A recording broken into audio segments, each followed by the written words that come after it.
That sound, everybody look what's going down.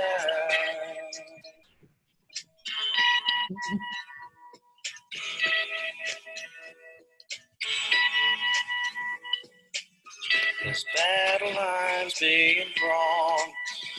Nobody's right if everybody's wrong. Young people speaking their minds are getting so much resistance from behind. Every time we stop, hey, what's that sound? Everybody look what's going down.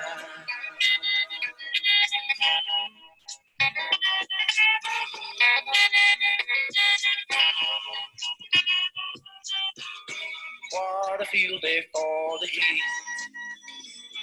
1,000 people in the street, singing songs and a carrying signs. Mostly say hooray for our side. It's time we stop. Hey, what's that sound? Everybody look what's going down.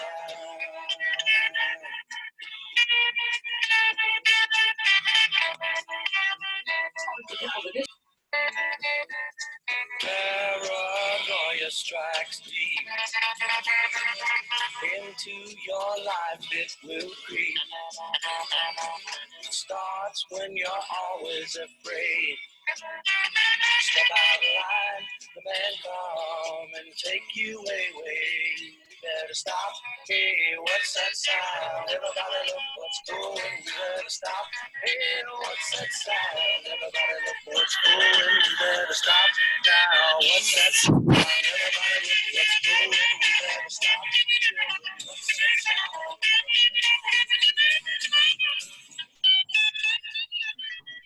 All right, everybody. How's it going? Good evening. Well, oh my gosh, look at your wall. Yeah, we got the convention set going on behind me. You can see all the candidates from. Oh wow, that's cool. When they came to the California Democratic Party, we scooped them up. I think I saw that Dina Egglesworth is on here. She helped me get a lot of these signs, so thanks to her. How's everybody doing tonight? First night of the DNC. What do you think? Good or bad? I like this format better than the traditional convention. Well, format. definitely okay. The format I thought was good in that there was none of that like dead time when you're just waiting for people to speak. We didn't see I just played that song as a throwback to, when you used to be able to get up and dance in the aisles of the conventions, but didn't see much of that tonight. So there was a couple times where after Bernie spoke and after Michelle spoke, they had Zoom applause. Did anyone notice that? Yeah. Yeah, it was very efficient, and in 2 hours, they really crammed in a lot of speeches. I think also, And they also right on camera, it was far more intimate. People were talking right to you, not to a huge crowd, without the rhetorical flourishes or any of that. It was very heart to heart, and that was epitomized by Michelle Obama, who was just amazing. Definitely. Yeah, she was really, really unifying, I thought, giving a speech that any different part of the party would be excited about. Yeah, I actually like the fact that we could have ordinary people participate in a way that I hadn't seen in the many, many decades of watching this. Who many of them I found even more compelling than some of the politicians. No disrespect to any politicians. Yeah, I mean, definitely. So, in the past they've had like series of like, a plumber and a fireman and this and that coming through and giving their 2 cents. But this one, they could just feature a much wider variety because they didn't have to fly anybody out to Milwaukee to do it. Well, so for those of us who are criers and cry at GE, I'm one of them. I thought there were 3 tear-worthy. I cried 3 times. And I wonder if anybody else had that same reaction to certain moments. Michelle, Michelle made me cry. Made The me cry. Star-Spangled Banner made me. Oh, really? I have never cried at the Star-Spangled Banner. Right, I cry at We Are the World, but not the Star-Spangled. But it was like the We Are the World rendition of the Star-Spangled Banner. And how about that woman whose father died? That was really Yeah. amazing. I thought she was awesome. Yeah, she was really good. Yeah, Anjali let me know that she actually knew her, I think. Wow. So she said, I wrote this down. So that woman said, the coronavirus has made it clear there are two Americas, the America that Donald Trump lives in and the America that my father died in. I thought that was a really stark way of putting it, because Donald Trump, it is a good way of saying, like, look, all of us in the world that we live in, COVID is real and is happening. You can deny it all you want, but Donald Trump's living in a completely different world to view it that way. I also thought when she said that people are reaching out to me, an ordinary person, to do something about this, to show some compassion because they're not getting anything out of Trump. I thought that was powerful as well. Right. Any other highlights? I'm gonna be the first person to jump in there boldly and say that I thought it was great that they had all those Republicans and that they had John Kasich, who I thought his words were right on point. Well taken. Will help us win this election, which is what we need to do. I mean, so that was going to be, I think, my next question to ask everyone is about the Republican lineup. So good, bad. Anyone have a different take from what Janice said? Did anybody dislike it? Yes. Can you hear me? Hey, Marcy. Hey, I'm here. Yeah. Yeah, I know there was a lot of dissatisfaction amongst the Bernie Sanders delegation from California, which is about 225 delegates. They were circulating petitions, particularly because AOC was only given 60 seconds. Right. So people are upset about that. I get it. They want Ohio, but you don't want to depress debates either. It's interesting. So a lot of the speakers tonight, I'll admit, I was just sitting there thinking, well, this isn't designed to appeal to me personally, but as long as it's working for somebody, then I guess it's a good thing.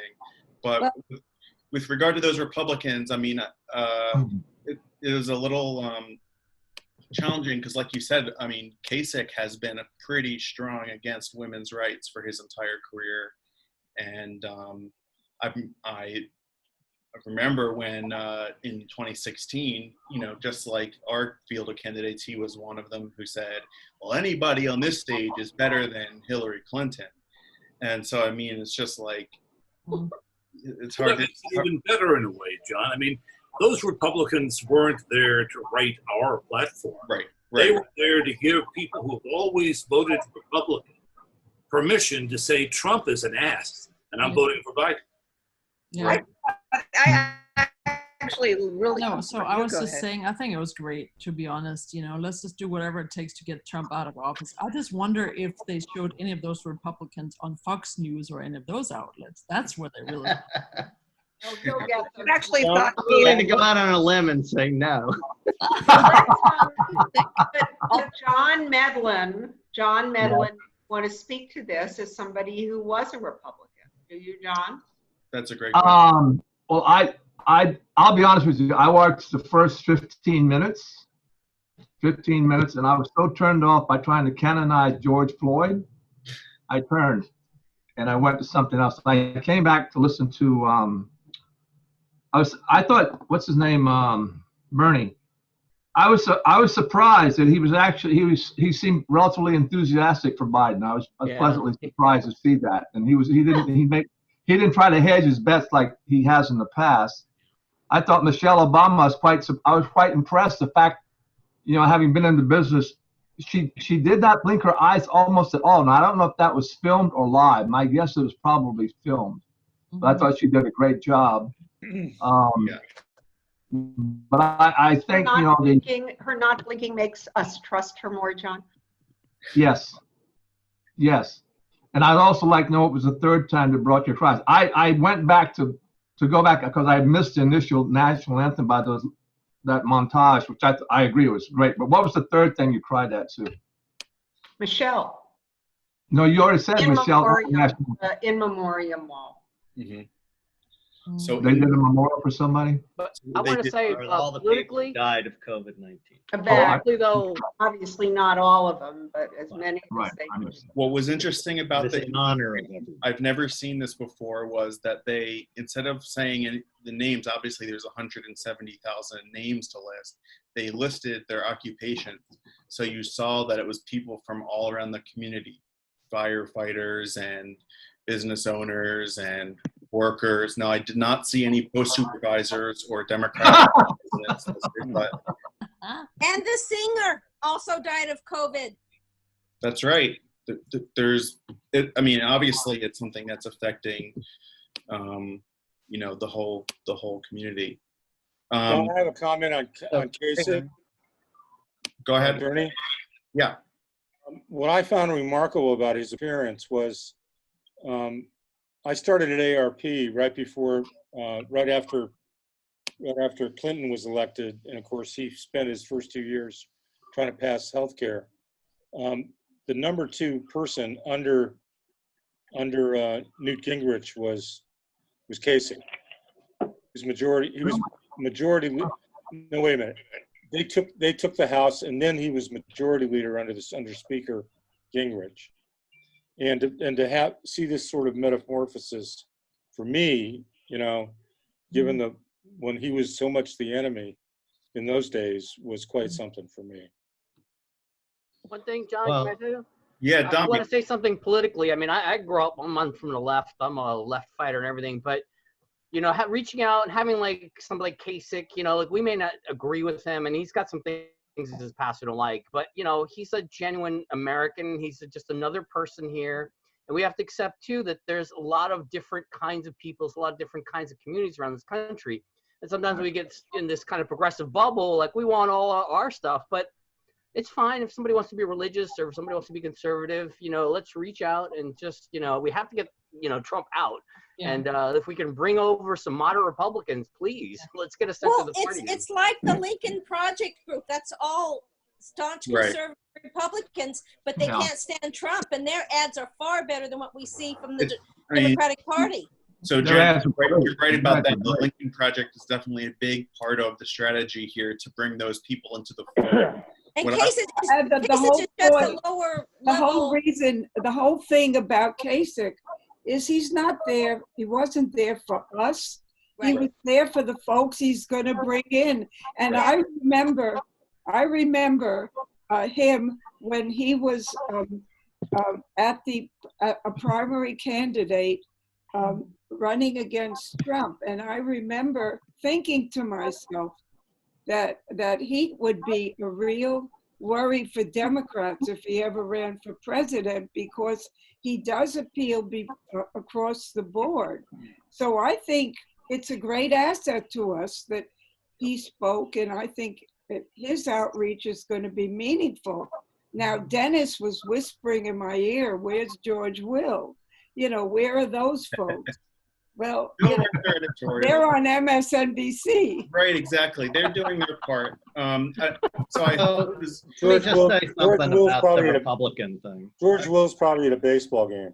I thought it was apt for John Kasich to be standing at a crossroads, because he probably had to make a deal with the devil to get this appearance. That wasn't a crossroads. That was a fork. Well, yelling at the screen, John, it's not a crossroads. Well, his speech had to be okayed and cleared. That's the fact check. The other person that really I liked, it was a very sad story, but I thought she had amazing energy and a sense of kindness, was the Latina. I think she was from Texas, Kristen Urquizy, whose father died of COVID. She was. She was. It was heartbreaking, but and quite profound. So I would like to just say that this whole convention tonight, the whole 2 hours, the production was a reach out to the 99 million people who didn't vote. I mean, it seemed like this was a sincere effort to reach all the people that didn't vote. And even Michelle made a comment about sort of, you can't do this anymore. You must stand up, and if it takes you all night, you must be out there. Yeah. The other thing I want to, if I could just add one more point. The manner in which they did this was so respectful of the dangers we're in with COVID-19. And I kept thinking about Herman Cain and the pictures of him up in the rafters at that one Trump rally. I forget where it was. Tulsa. Where they actually Tulsa, Oklahoma. Thank you. Where they actually stopped the venue crew from putting up 6 feet apart notices in the auditorium. They made them tear them down, and it just the caution, the way that they got, the way that this kicks off the Democratic campaign to some extent shows the compassion that our party has versus the brutality of Trump and Republicans. So I want to go. Just before you move off of Kasich, I just want to say something, which is because it's maybe a little different than other people's views here. I actually thought it was pretty brave what he did today.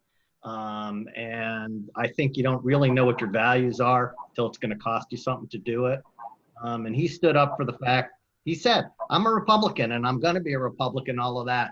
But Donald Trump's a threat to democracy and I can't abide that. And I respect him tremendously for that. I think it was important that that message go out there. I'm reminded of a phone call I had during phone banking with a guy in North Carolina who accidentally, a Republican Fox watching guy, but we got to the point that we both agreed Americans should be allowed to vote.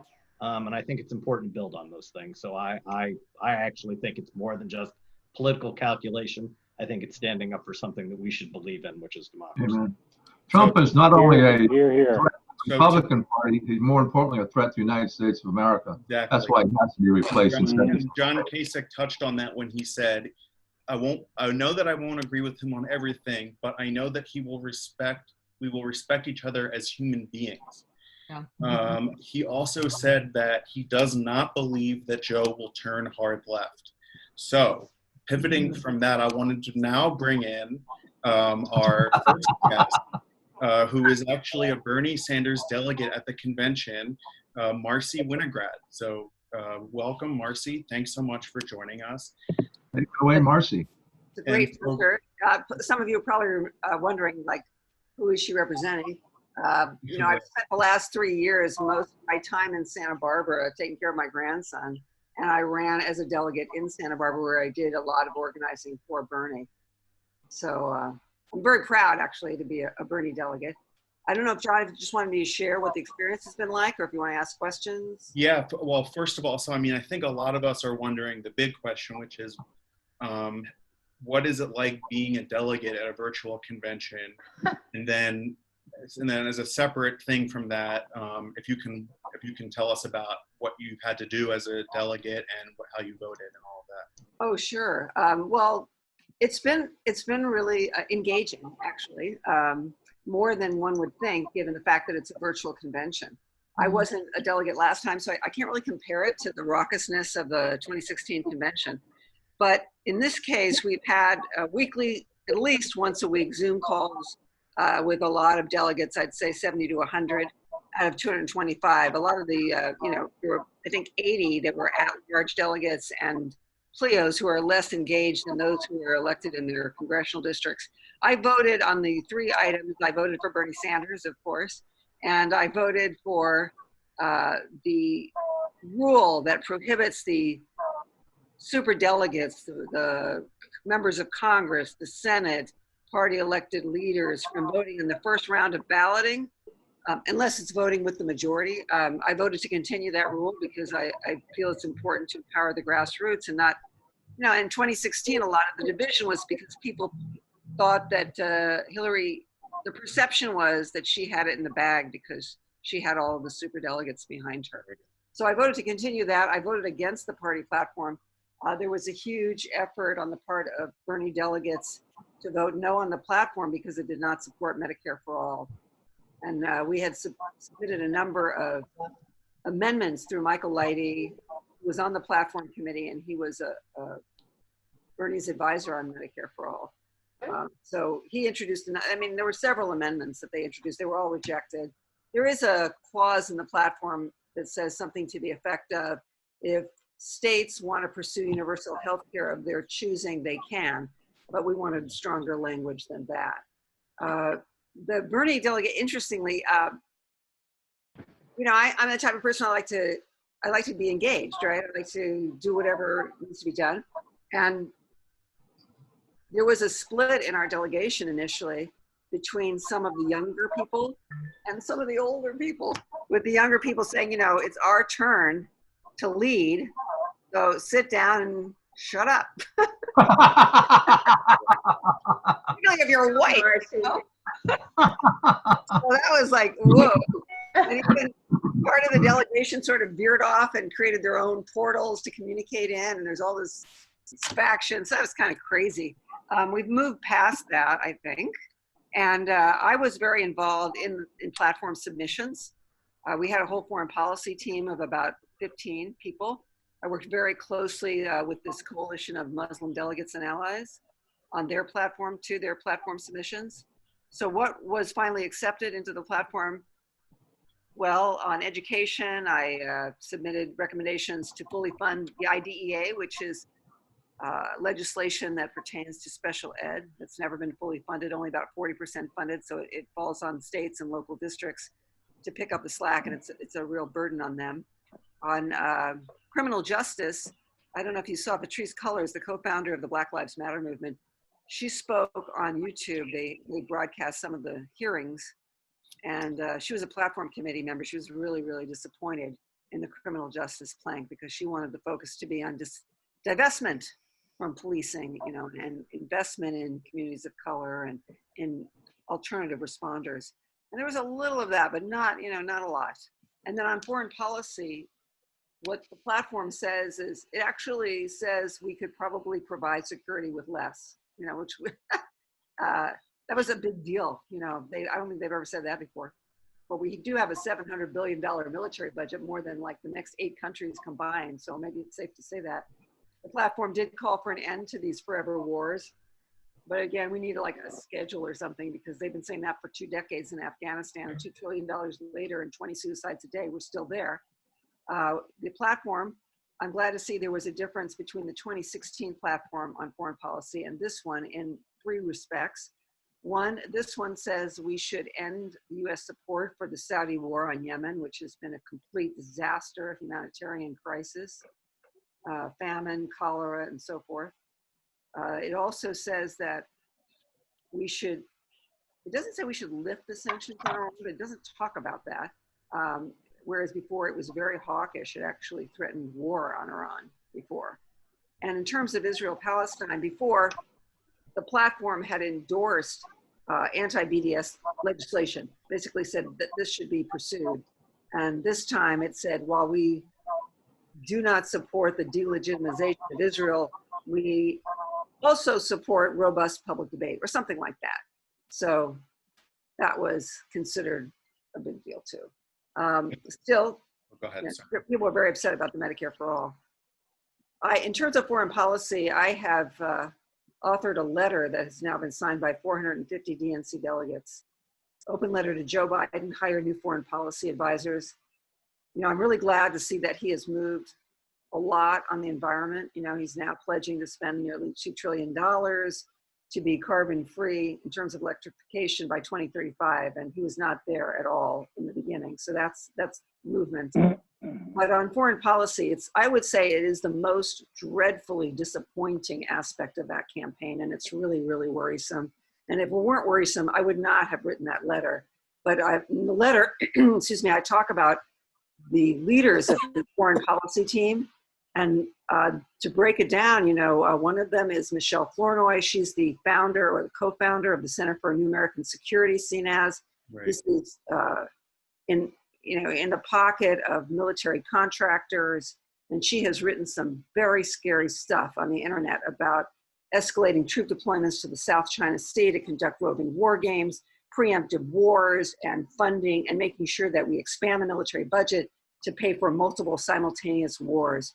So, yeah, I don't know what they're thinking. I just don't understand it. I guess he feels at home with these people, but these are the same people who got us into Iraq, who wrote his Iraq policy when he initially supported the war. These are the people like Susan Rice who said, let's go into Libya. That turned out to be a disaster, an arms pipeline across the Middle East for extremists. She wanted to send troops into Syria. So did others. And, Blinken, he's also one of the foreign policy team leaders. And he together with Michelle Flournoy, founded West Exec Advisors, which is they're lobbyists. They call themselves strategic consultants for military contractors. I personally just don't think that anybody who has been profiting off of weapons sales should be in the Biden cabinet. And these people are in line for cabinet positions. So I hope we can be vocal. I don't think it's a winning strategy. Well, one of the things I think we're definitely going to have to do is with regard to in all different parts of his platform and platform that you worked on, and the one that's going to be part of his administration is push, not just elect Biden, but start pushing him immediately for the areas where we don't agree, where we don't have alignment, and celebrate those areas where he is strong. Like you said, the environment is one area that he's moved pretty far on, and I know that he also adopted a lot of Elizabeth Warren's financial packages from her campaign after she dropped out. So there are some issues. Yeah. I also think that we should get behind some people for these cabinet positions, people who are progressive, Right. Sort of We should definitely be organized when it comes to that. I want to bring in Karen Sung, who mentioned in the chat that she had a different experience as a Warren delegate. Yeah. I'd be interested to hear what her perspective was. Hi, everyone. Sorry, my lighting's really strange. I was not involved at all, really. So I'm quite jealous of Marcy that we didn't have weekly Zoom meetings. Honestly, all I got to do was just vote on the platform for the nominee. I ended up voting for Bernie, even though I was just going to abstain originally just because Warren's not on the ballot. But I was part of a big effort to lobby for Warren to become vice president. And after the vice presidential announcement, I was a little upset because I consider myself more centrist than not, but I felt that by adopting all of her policies, 6 or 7 of her policies, it reflected on his governance or his priorities on who he selected as VP. So I was a little disappointed. I also rejected the platform not because of the Medicare for All, because they do have a public option plan that they want to push forward, which I think is a good start, but primarily because the decarbonization goal is 2050, and I think that's too late. I work in energy and climate, and we don't have that much time. So that's why I rejected it. I'm not rebellious by any means, and I'm not too far lefty, but I definitely think that we could push the party a little bit. I do respect that Kasich spoke. He's picking up a lot of voters. I do think that the DNC is leaving behind a good portion of the progressive party, though. People who want to be recognized should have a little bit more time, I think. But yeah, I honestly, my role is as much as anyone else's. Like, you can go on demconvention.com and watch the same exact stuff I'm watching. I would suggest, I don't know about all of the caucuses. They have caucuses and councils throughout the day. You go to the DNC convention site, and I think anyone can attend those. Some of them have chat boxes, some of them don't. I was banned on the chat box today. Several of our Bernie Sanders delegates were banned. But then I was unbanned from POP because others demanded I be unbanned. Bernie Sanders delegates if you didn't get banned from something. Well, some Bernie Sanders delegates were banned from the women's chat because I don't know, I wasn't on that chat, but they were talking about Medicare for all and the need for Medicare for all. They're really passionate about it. And then I was banned. There was a foreign policy one that was by the Ethnic Council. And Susan Rice was one of the featured speakers. And I posted my open letter link, hire new foreign policy advisors, and said something like, why is military intervention always the first resort? And then I was no longer allowed to post until the very end. People were being, banned right and left. So Peter, did you have a question before we move Yes, on?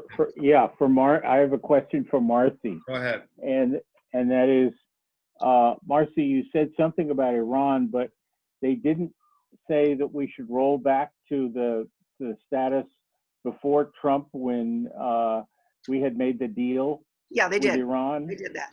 They did. Oh, they did. Okay. They did, yeah. Well, that's a good first step. But I agree with you. This business about, attack first and talk later is totally reversed. There's no reason why we shouldn't be better friends with Iran. There's absolutely no reason. It's just going to take a little bit of talk. Yeah, I mean, because I'm the surprised. people of Iran, if he went over to Iran, they would be out in the streets screaming for him. If any American president went to Iran, they love us. It's the government that doesn't like it.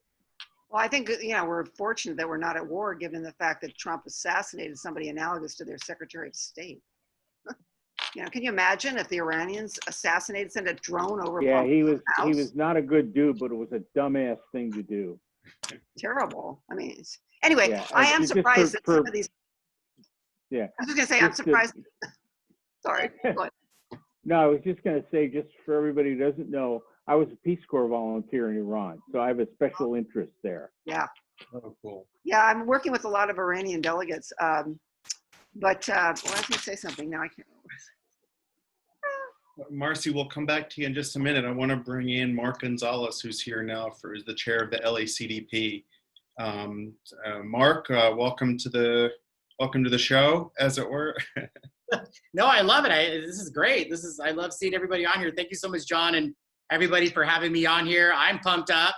I know some of us are probably going to disagree on this, but I personally, when I got involved in this party, one of the first individuals that I helped and volunteered for with Susie Shannon was Marcy Winograd, who I think still should have been the Congress member for that area.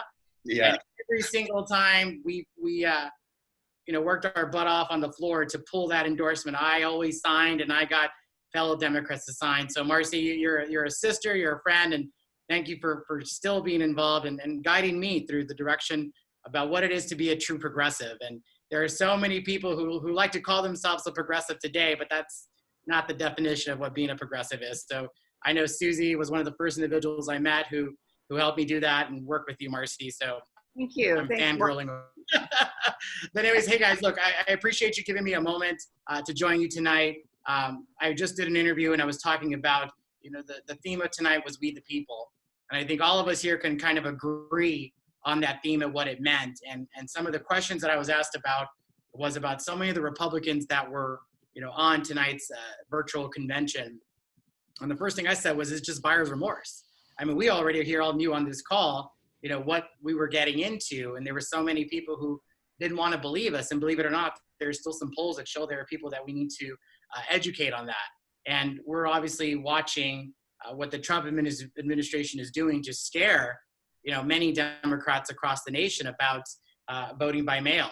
And so tomorrow I'm joining with Congressman Gomez and others on a national day of outreach for our post offices and making sure we save them. I know there's a rally this weekend. We'll send that information over to you. But look, contrary to some of our disagreements on the platform, I think at the end of the day, we have no choice but to elect Joe Biden. We just do. And I think we will have to hold his feet to the fire, which I think speaks volumes of the fact that, AOC is speaking at this convention. I think 4 years ago, that never would have been something that they never would have done. And one of the quotes that I always say is in 2016, the party did forget the progressive movement. And we were so used to speaking to people in the room that we forgot about the folks in their living room. And it's ironic tonight that we were talking to people in their living room all across this country. And so, that's something that we can't forget. And so there's a lot of work that we have to do. We were just talked about voter suppression. We've talked about uniting America, and that's something that we, the people on this call, need to do. And there were several quotes that Michelle said tonight that I think were inspiring, and I want to share with you. Being president reveals who you are. Electing a president reveals who we are.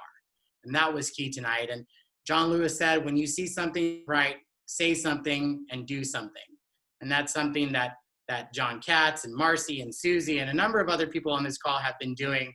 And we're not going to stop November 3rd, because November 4th, all of us on this call have more work to do to make sure that when he's elected, that he does instill those progressive values that he said he would do. And we can't let him forget that. And so I'm supposed to introduce our next speaker. John, do you want me to go ahead and do that? Well, I wanted to mention just really quickly, because you were talking about some great stuff with Michelle Obama. And one of the things I really liked about her speech was the callback to her speech from 4 years ago about when they go low, we go high, because so much has been made about what that means and how we should operate in a world in Trump's America where they go low and lower and lower every single day. And I really appreciated how she said you have to go high because it's the only thing that works.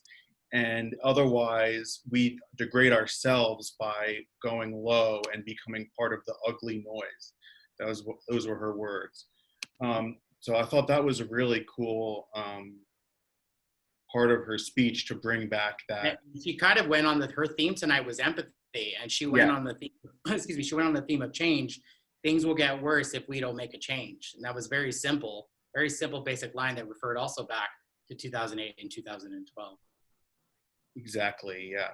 So did you have any other highlight speakers from tonight? No, I think it was just telling about where our country is headed. You saw the diversity. We heard the stories about people going through this pandemic. And so, no, I think it was great. But I love listening to the dialogue with all of you as I entered the Zoom chat. So, but you want me to introduce the next speaker? Yeah, please do. Illustrious representative of the 53rd district. And when I talk about progressive, we have to really think about, again, what that word means. And I was referencing that to Susie and to Marcy. But somebody who was actually a member of LACDP was the corresponding secretary back in the day. And then I eventually took him out. So, but he also serves as my boss. But at the end of the day, he's somebody that I can sit on the phone with and talk about strategizing and about reminding him about where he came from. And he remembers that coming from, hardworking immigrant parents who came to this country looking for a better life, and somebody who hasn't forgotten that since he became a member of the state legislature, making community college free, not just 1 year, but 2 years. And then when everybody in the legislature laughed in his face, talking about public banking, it was all of you on this call who had his back and making sure that we got that through. And there's another part two to that I'm sure he'll discuss tonight or eventually. But there was also something about the wealth tax. And I know that LA Times is writing their op-ed because they're billionaire owners telling them to do that. But it's really Miguel Santiago who's been stepping up to the progressive movement on behalf of all of us here in California. And I'm sure he will go into some of the stuff that he's been doing and helping on homelessness and so many things in public infrastructure, stuff that he ran on. And now here we are with Prop 16, repealing Prop 209 was the reason why Miguel went into office. So without further ado, Assembly Member Miguel Santiago. Hey folks, how are you? Thanks for having me on. That was a good intro, by the way. Quite honest with you, I'm absolutely honored to be on here today with all you Santa Monica Dems. So I'm really happy about that. And I got to tell you, I was watching this convention and I didn't really know what to expect. And I'm just going to go raw, no notes, what's off the top of my head. I didn't know what to expect. I didn't know if we can get a movement out of a virtual convention, but we did. Look, let me lay it out in terms of the big picture of what I saw. And here's what I saw. Here was the first attempt from the DNC to help lead our nation into healing. Because when you take a look at the conversations that they had, They were well positioned to have our country healed, completely opposed to what we're seeing at the federal administration, completely opposed. And they took up issues at DNC that in many cases would have not been taken up even 4 years ago. I mean, the fact that we were able to talk about Black Lives Matter at the DNC and be a pivotal point of what happened tonight, and to acknowledge the police brutality and the death of George Floyd at a DNC convention was an attempt to acknowledge what is actually happening on our streets and to meet people where they're at. The fear, the anger, the hurt, the pain. But there's an attempt to heal. There's an attempt to deal with it and not put things underneath the rug. And when you take a look at some of the conversations that we had, when Michelle Obama talked about kids in cages, those are things that we're facing now, where entire generations of children have been ripped apart from their parents, separated, and put into cages. Where, look, there's been some disagreement about whether you go high or you go low. Look, the bottom line is, and that's fine, we can all have our disagreements. That's why we're Democrats, because our tent is big and we can have disagreements. But at the end of the day, the convention started with a recognition of who we are as a country. And we accept everybody as a country. When you take a look at 4 Republicans that spoke at a national convention for the Democratic Party, and they too are disgusted with the administration of Donald Trump. When you take a look at more moderate or centrist Democrats who spoke in a DNC convention, but laid out the case for why Donald Trump needs to be booted from the White House, and Joe Biden is the right guy to lead us at this time. When you take a look at progressives like Bernie Sanders, who laid out the case of why Donald Trump needs to be evicted from the White House.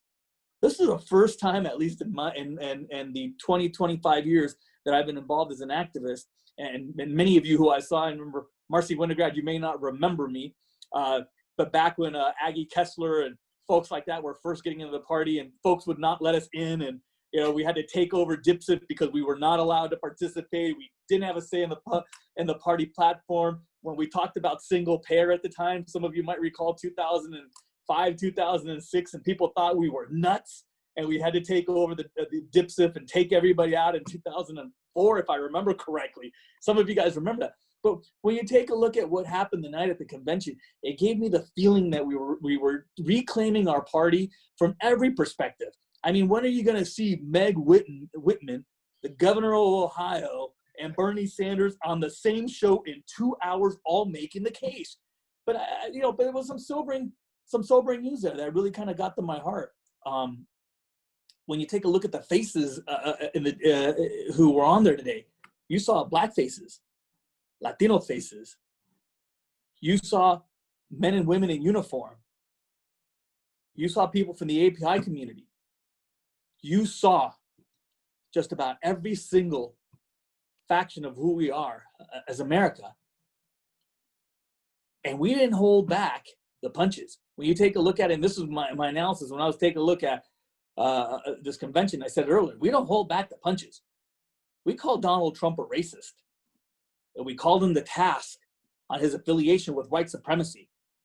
We called out law enforcement for police brutality and acknowledged the pain in our communities over the death of George Floyd and others.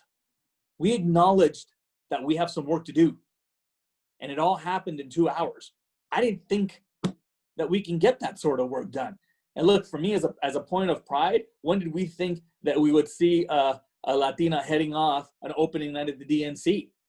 And then AOC in the next couple of days is going to talk, and then we're going to see Andrew Yang right before Biden. And here's the other thing, and what I always tell people when I was watching this and walking back up to my office, a couple of us were watching this over on the portico, and I think that we met people where they were, not just because you're on a virtual call and people are in their homes, but because they talked about the things that people talk about when they're at their kitchen table. And think about this, the DNC this convention, whether you agree with all its facets or don't agree with facets, it met people where they were and what they're feeling at their home. I don't know how else to put it. I mean, it was pretty incredible and powerful.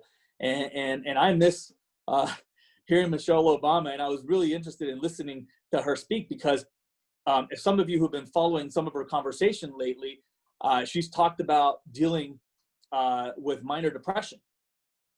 And when you think about having to deal with minor depression and having to make the case about why Donald Trump needs to go, and a very powerful one, she laid out politics as raw as you possibly could.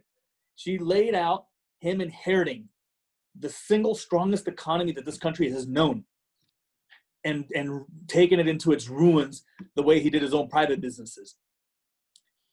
She talked about inheriting a country that was unified and tearing it apart. I don't know how else to say it, folks, except that we acknowledged and we called him out for what he was. I don't see how you can be a Republican or a swing voter and not acknowledge that case. Talked about a pandemic and made a very, very, very clear distinction about Ebola and the way it was handled then and the way COVID-19 is handled today. Almost night and day when you take a look at the stark differences. I think they've begun to lay out a very unique path towards victory, but a unique path towards victory that talks about healing, that talks about the need of everybody coming together. So I'm pretty excited about meeting people where they're at and about acknowledging things that the Democratic Party has put under the rug sometimes that I think are going to help us to be successful in this next go. And I really want to thank you folks for having that sort of robust debate, because I think what is incredible about the Democratic is how diverse we are and where we come from. And it's kind of like that family that you love, and you sometimes you don't get along at the kitchen table, but when you leave, boy, you sure kiss your aunt and your uncle goodbye. And maybe sometimes we had a glass of wine too many, but the bottom line is, we're going to be much stronger if we all stick together and pull this thing out. I've never in my lifetime expected to see Meg Whitman and Bernie Sanders in the same DNC convention. Right. Never. If you would have told me, I would have thought you're absolutely, lost your screws. I would have told you that. But think about it. I think we've got a lot to take a look at when we're looking at the next few days of this convention. I agree with somebody who made a comment earlier. AOC only got 30 seconds. Yeah, from my perspective, she should have got a heck of a lot more. And she should be credited with moving the party into places that it never thought it could go to. And we should give more space. I think Bernie should have spoken a little bit more. Progressives should have a larger platform than they did. But it's an acknowledgement. It's an acknowledgement that that progressives like yourselves have helped to transform the party to what it is today. Even Gorbachev. I don't know if there's anybody a Gorbachev fan here, but she made a pretty strong case why to elect Joe Biden. Here's the other interesting thing, and I don't know if you folks paid attention to this too. I was thinking about this right now when I was saying it. Did you notice that they called him Joe as opposed to Biden or vice president? Did you notice that the DNC, they weren't wearing as many ties, and there were more quote unquote folks dressed like you and I from their TVs from home, and that you saw folks like Hilda Solis in our very own backyard who was casually dressed with her husband wearing a hat watching this. Look, this is exactly why I'm excited, and I don't think I have to convince everybody here, but I think the time has come where we're going to dump Trump and regain our economy and our country and everything that we stand for. I want to thank you for having me on here. I felt very passionate about what happened today, and I'm encouraged by the work that everybody here is doing to help move the Democratic Party in a progressive manner. Thank you, Mark, for doing all that you do at LACDP. And look, it's a big tent. Let's move it to the left. Thanks. Thanks so much, Miguel. Thanks so much for joining us. Thanks. And I'll stay on. I want to hear what you guys have to say. Awesome. So, I totally agree with what you're saying. I thought just such a wide variety. I mean, it's kind of interesting to put Kasich and Sanders on the same night, as if to say, like, look, you're probably not going to agree with one of these people that you're seeing on the stage one way or the other, but that if John Kasich and Bernie Sanders are going to pull the trigger for the same candidate, then you can probably find it within yourself to do it. Or Meg Whitman. Come on. Well, so I full disclosure, I worked at Quibi for a couple shows, so. No, but I'm saying, right? Who here ever thought that you'd see Bernie Sanders and Whitman on the same thing? Raise your hand, because Nope. I don't know anybody who would. He is one of the people that he's talking about.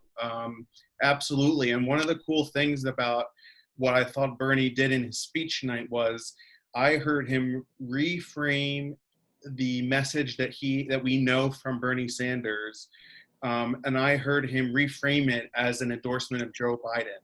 So he talked about creating a movement to take on the oligarchs by electing Joe Biden. I mean, that was, I thought, pretty profound of him to say that. It is almost a shifting of the time for Bernie from being a candidate who is still planning to ask for your vote to someone who is now moving into a bit of a party elder figure and reminding everybody that, you know, we can all get behind this candidate. That's one of the key things that happens at the convention. So yeah, he laid out a very good case, but you know, and he gave Biden a progressive path towards getting things done is kind of the way I saw it, right? I mean, he didn't give up. This is what I on Medicare for all. He talked about workers' rights. Right. $15 an hour. Child care. He talked about 100% renewable. Yep. He talked about lowering Medicare eligibility age, ending cash bail. And that was significant. I've never seen a presidential candidate do that before. So I have a question for you, Miguel, because in that list, what wasn't included there didn't discuss affordable housing. And actually one of the things that's moved me to be a strong supporter of Joe Biden is the fact that he has pledged to fully fund the Section 8 program. And I know from your legislation here in California, this is something that's near and dear to your heart too. What do you think explains? It seems to me every time the Democratic Party's talking about the platform and the news coverage, and even tonight, they don't talk about housing in a meaningful way. No, I tend to agree with you on that. And homelessness too is the other issue. I think that oftentimes isn't addressed head on. Now I do know that they have a plan. I had read Biden's plan, I think like 4 or 5 months ago for the production of affordable housing. I don't think it's strong enough. But you know. But I think Bernie moved him, and I think he did. No doubt about it. There you go. 100%. I think Bernie's done an incredible job of highlighting the need for affordable housing, which is the high cost of rent. It's the bottom line. People can't afford to pay their rent, no matter who you are in the state of California. I mean, the same problem happens in Bakersfield, that happens in San Francisco, that happens in Los Angeles or San Diego. People are spending 40 to 60% of their earned income on rent. That's not sustainable. There's no way. And we now know this even worse during the pandemic. It didn't take a break. You know what I think is one of the challenges, I honestly, this is me just being candid with you in my time in the legislature. I think oftentimes when people take a look at affordable housing, until recently, it has always been assumed that it's the local municipalities who have this jurisdiction because of land use decisions. And to a large degree, I think it's accurate. However, when local municipalities aren't pushing for the much needed affordable housing instead of market rate luxury development, it falls upon the state to push. And that's what we've seen. Look, I authored AB 72, and you guys got to tell me when it's time to, John, you'll have to tell me when it's time to crack this, but I love these kind of conversations. I think oftentimes, I did AB 72. That's the law that Gavin Newsom used to sue municipalities up and down the state to produce affordable housing. The first one was the city of Huntington Beach, if you remember that, because they weren't producing their fair share of affordable housing. The challenge, I think, really with a lot of us is we don't control land use decisions at the local level. And there's an inability, I think, in a lot of cases for presidential candidates to probably either assume the same thing or go with the quote unquote normal paradigms that they did. Remember, in elections of past, people talked about foreign experience.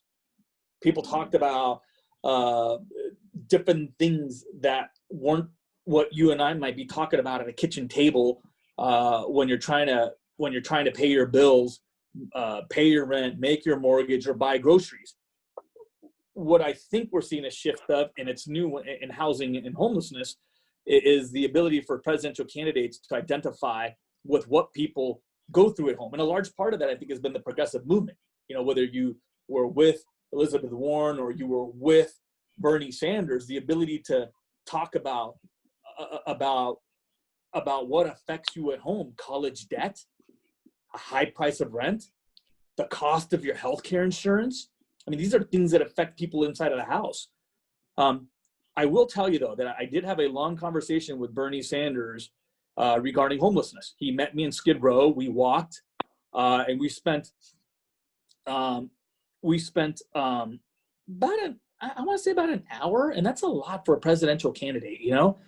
And it took some guts for a presidential candidate to meet, an assembly member in Skid Row, walk around. He didn't need security. He felt free. He talked to people.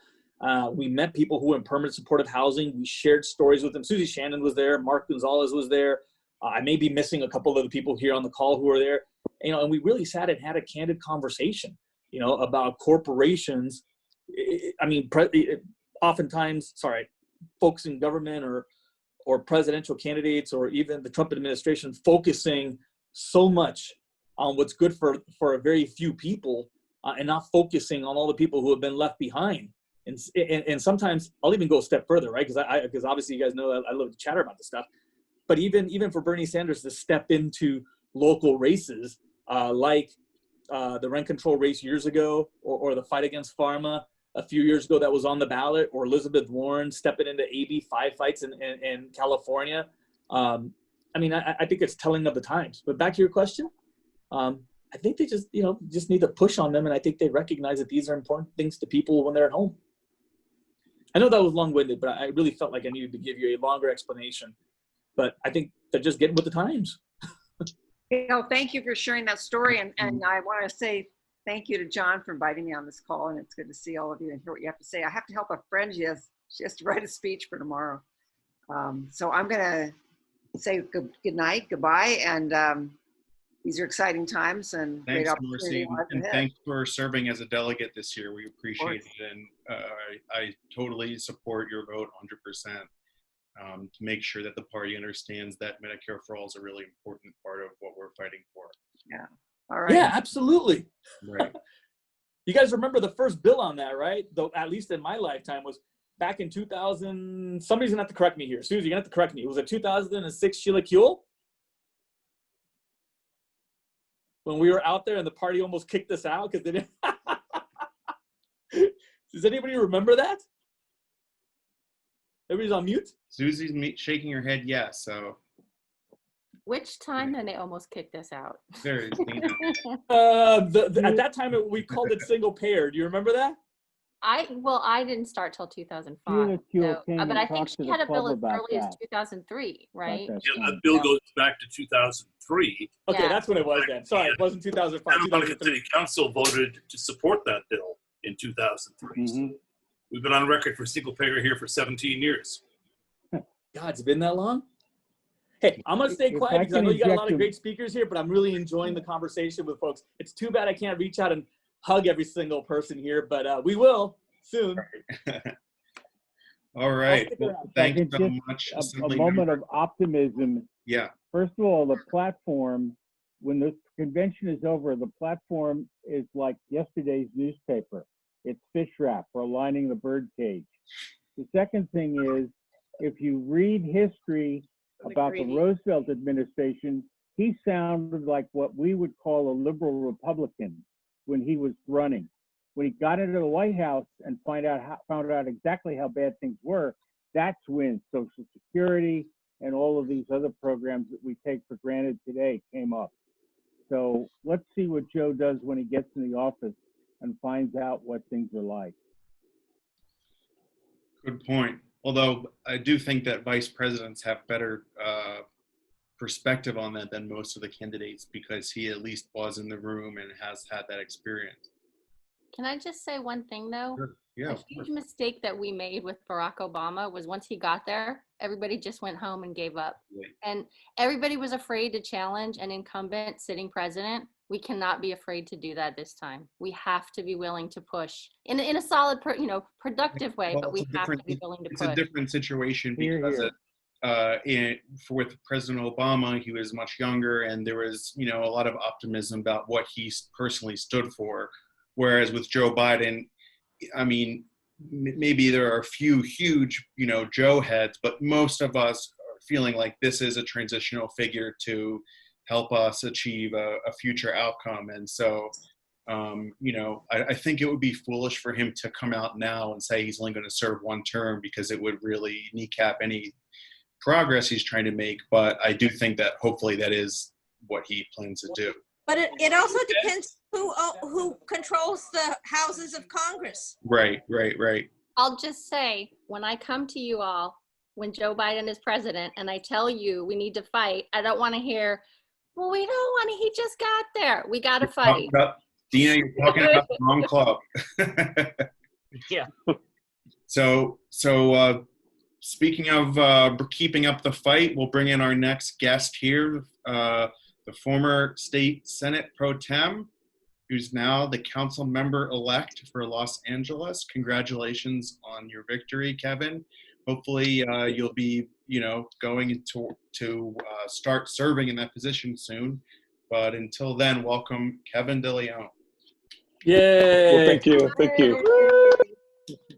Thank you so very much. I see your sign up there. Thank you so very much. It looks fantastic, by the way. And to John, thank you very much for the invitation.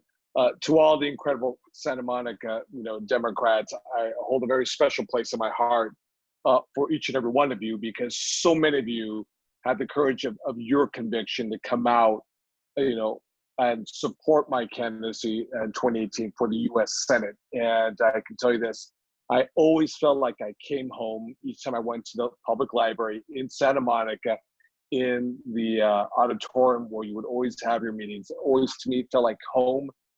Whenever we would travel to the Central Valley, San Bernardino, Riverside, Imperial, Orange County, elsewhere, coming back home to LA, but specifically coming home to Santa Monica with each and every one of you, to me, was always incredible. So I thank you very much from the bottom of my heart, and all the events, in Jan Goodman's, backyard that we've had, numerous events. So it's an honor again.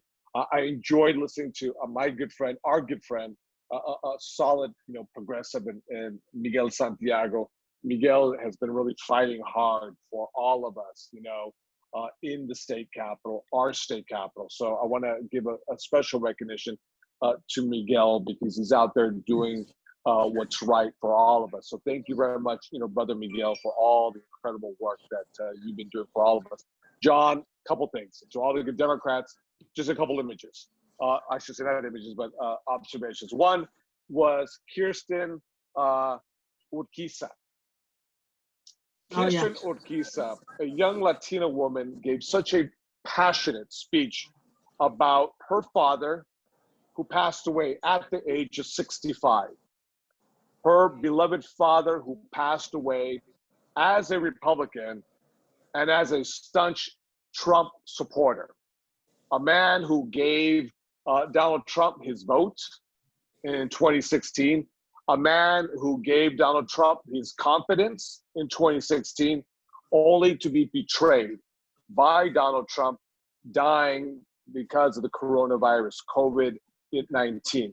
And I thought that was very poignant, that this young woman would come before the entire nation and talk about the tragic passing of her father, who gave her vote, who gave his confidence and faith in Donald Trump. And what did Donald Trump do?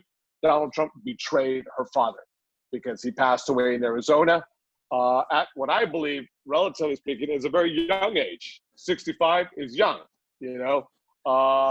and I get a lot of thumbs up right there. That's a very young age to me, So that to me is Deanna is saying that his only precondition was trusting Trump.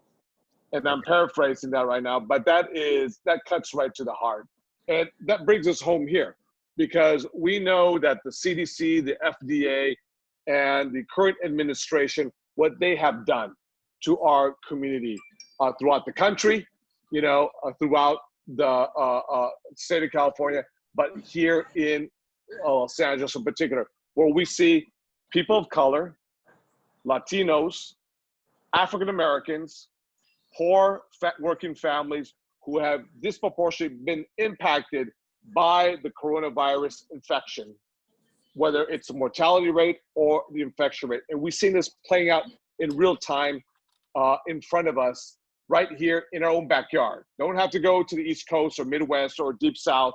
We have it playing out right now in our own backyard in Los Angeles, where Latinos and African Americans are by far and large, it's not even close, right now, have the highest mortality rate and the highest infection rate. The lack of PPE equipment, the lack of PCR diagnostic examination, COVID-19 testing, the lack of antibody testing, you know, the fact that so many of these men and women have to go out and work because they're essential workers, especially if you're an undocumented worker, an undocumented family who through the sweat, blood, and tears have given this country, have given this state so much, only to be betrayed by this president who says through the CARES Act, through the HEROES Act, that if you're undocumented and you're an essential worker, that without you, the ones who, you know, are picking our fruits, our vegetables, you know,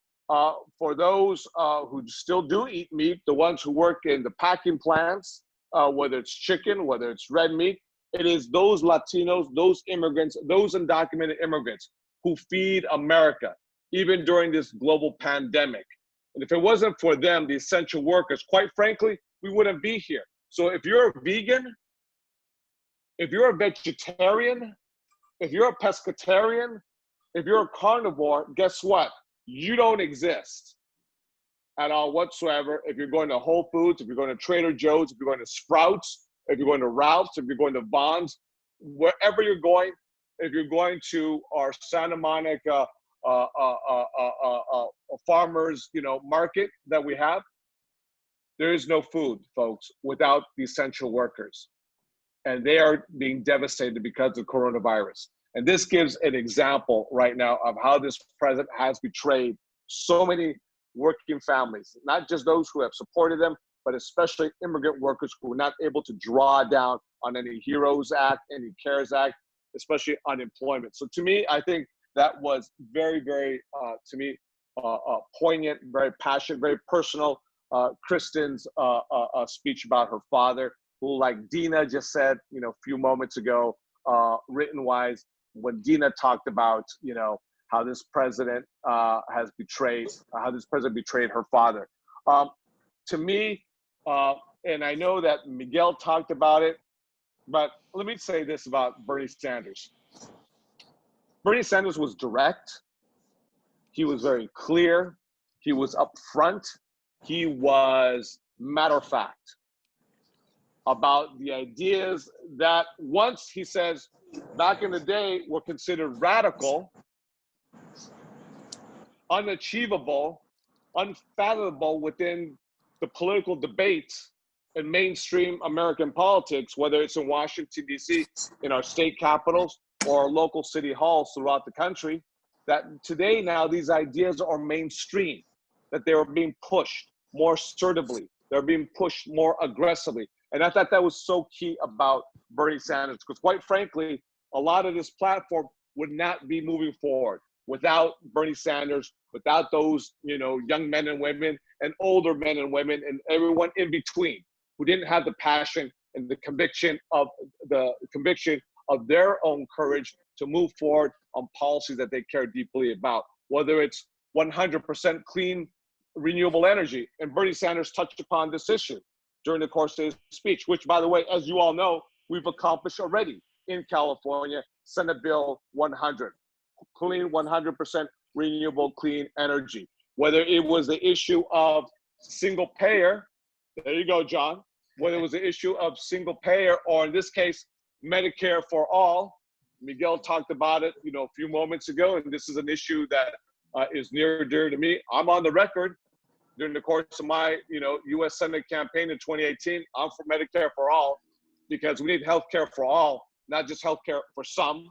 And we attempted to do this through single payer, you know, in our state capital. We came up short on our side, on the Senate side, but we really tried to move this. These are the issues now are being talked about in a much more mainstream manner, thanks to Bernie Sanders. And again, you know, he was matter of fact, he was to the point, he was clear, he was direct, and he elevated himself after a very difficult political campaign that says now we need to come together and we need to put our support in every which way behind, you know, Joe Biden and Kamala Harris. And I have a lot of respect, you know, for Bernie Sanders, you know, and I love one of the lines, and I'm paraphrasing the line because I can't remember verbatim off the top of my head, but he says, and it goes back to Kristen Urquiza, it goes that the president of the United States should attack the virus.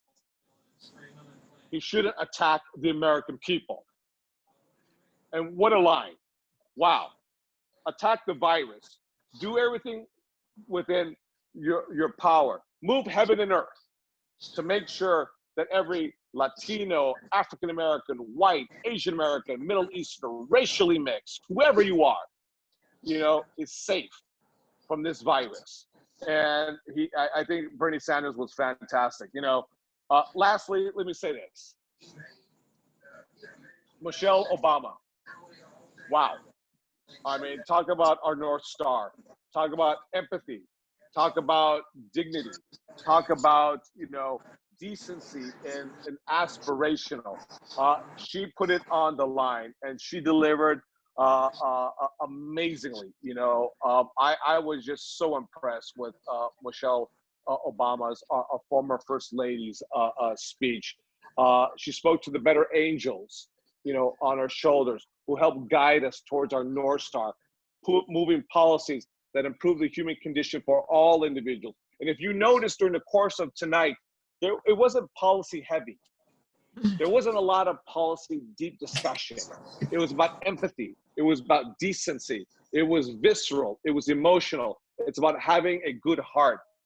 Regardless if you're a Trump supporter in Appalachian country, who's unemployed right now, whose area is being devastated by the opiate tragedy, or if you're an undocumented worker who can't receive money from the CARES Act at the federal level, or because of the color of your skin, you're pursued by local law enforcement agency when it comes to Black Lives Matters and the tragic murder of George Floyd. So I thought this being the first night, and something that's quite extraordinary, something that we've never experienced before in our lives, in our lifetimes, having a virtual Democratic convention.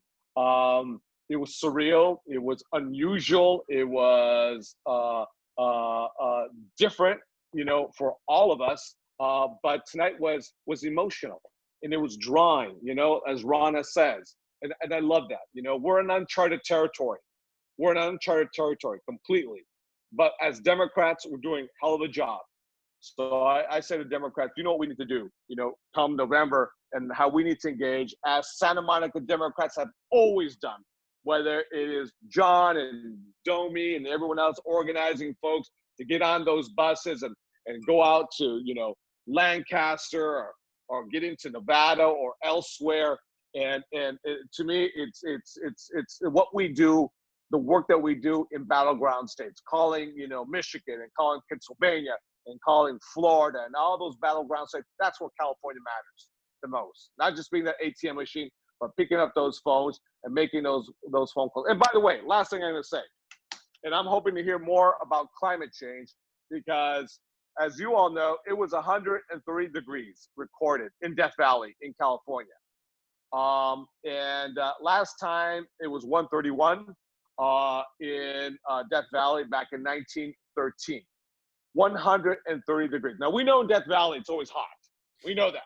But let me tell you right now, this heat wave that we're going through, and the rolling blackouts and the overcapacity on our current grid, and the heat waves that are so challenging, especially to our most vulnerable, to our senior citizens, to those who don't have the financial wherewithal, whether you paid a LADWP, whether you paid a Southern California Edison, whether it is up at PG&E or down south, San Diego Gas and Electric, who don't have the financial wherewithal to have an HVAC system or to have a fan, because I know everyone's rushing to Home Depot and Best Buy and to Costco, and guess what?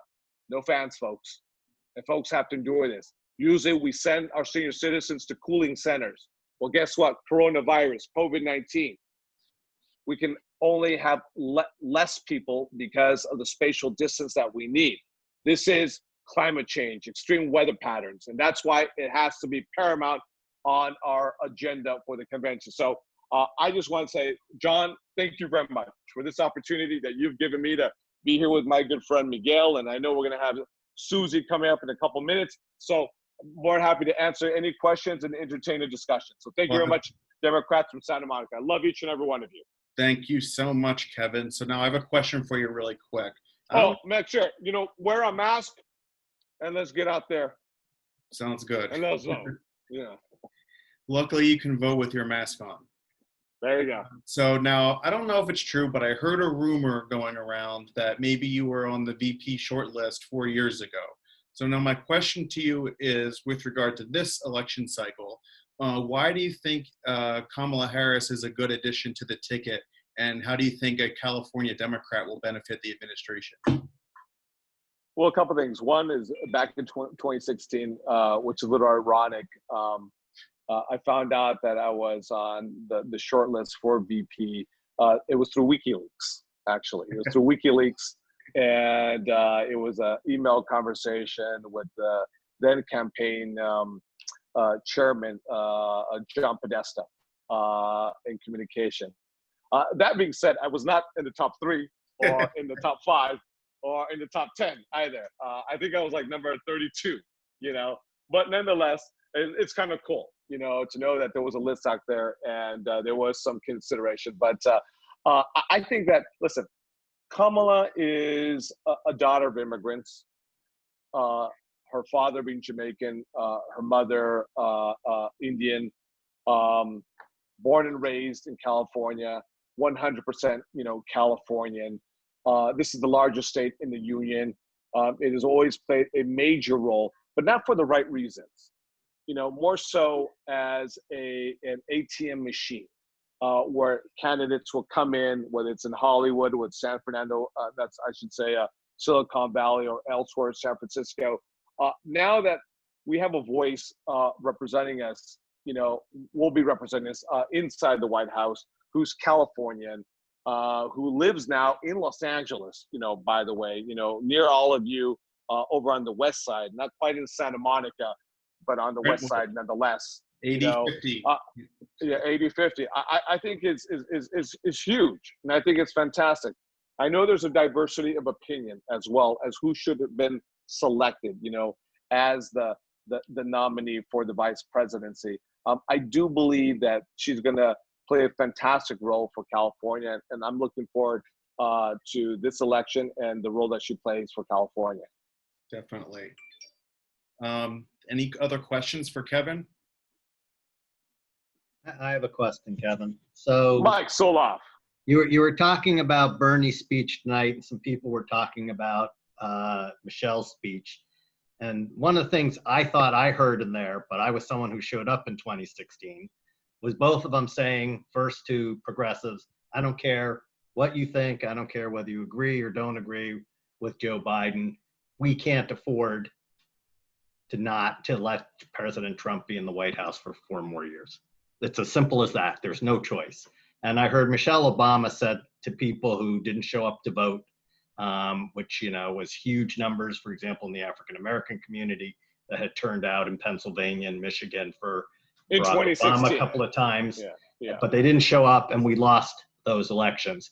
But listening to other people here tonight, I'm not hearing other people hearing those messages. Do you think that message is really getting out to those communities? And the last one I would say is just because I heard this morning that in the Latinx community, that Biden is behind where Hillary Clinton was in 2016. And so are these messages getting through that there's just really no choice, no matter what you think about Joe Biden and Kamala Harris, We just got to get rid of Trump.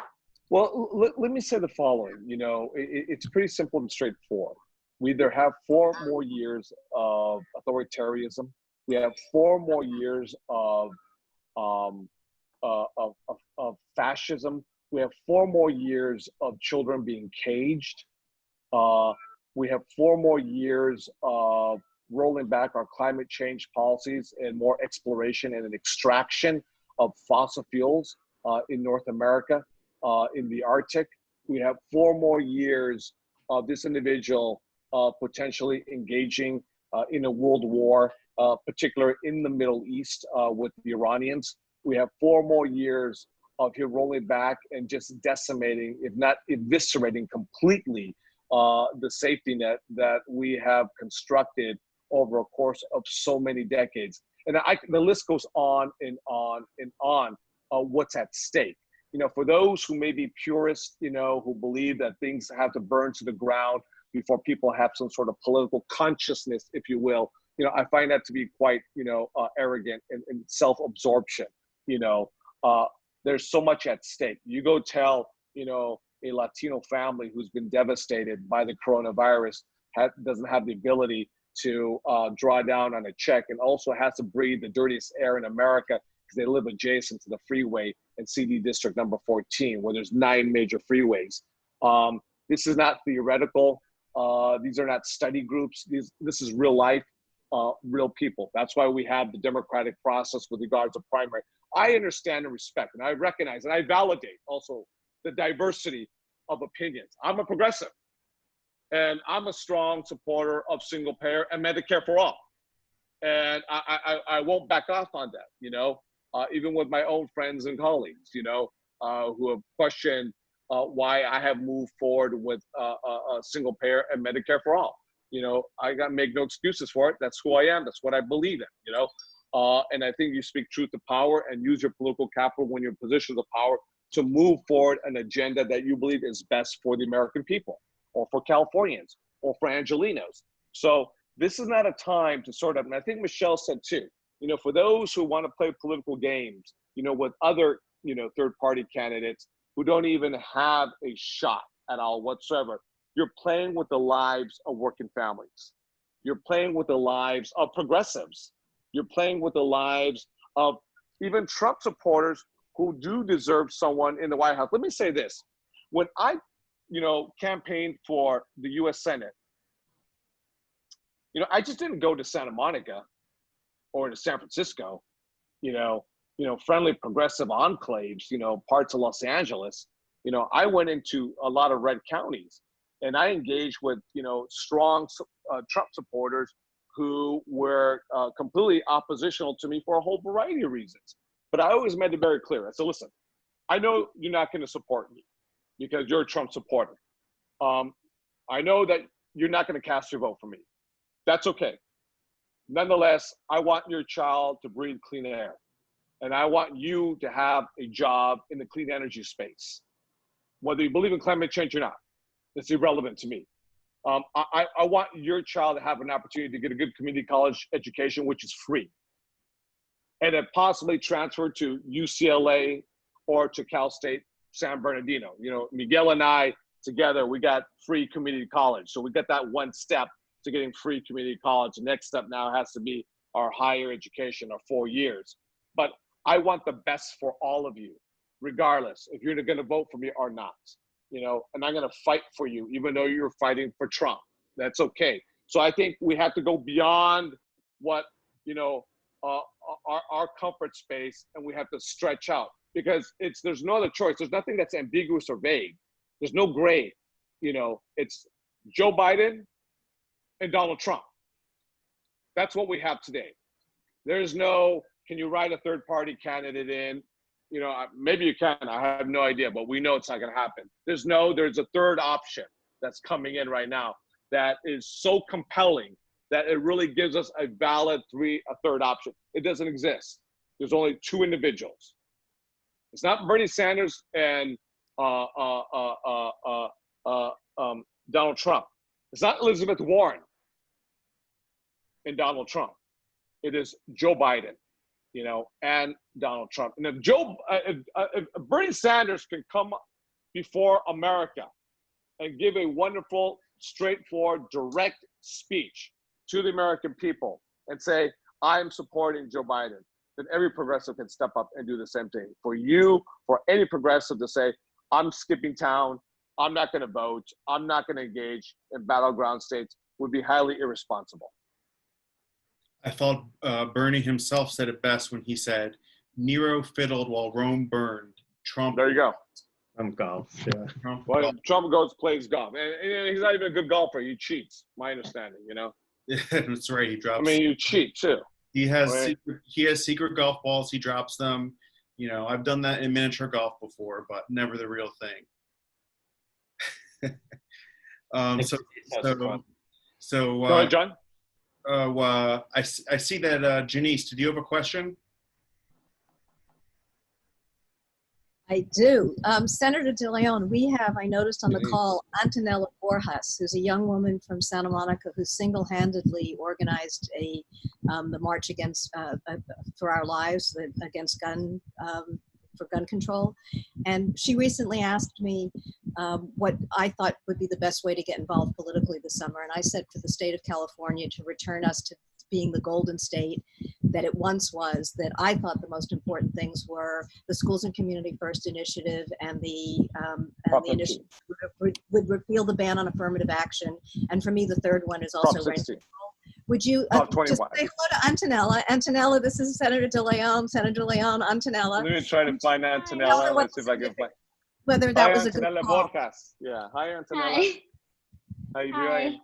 Good. How are you? I'm doing well. It's a pleasure to meet you. Pleasure to meet you as well. Well, I actually hate to interrupt here, but I have to do a fact check because a couple of years ago. That's right. Oh my God! Wow. That's impressive. That's awesome. That's impressive, John. You can reach back, Exactly. Yeah. And pull that out of the archives. Antonella, it's great to see you once again. And Denise, thank you very much for setting that up.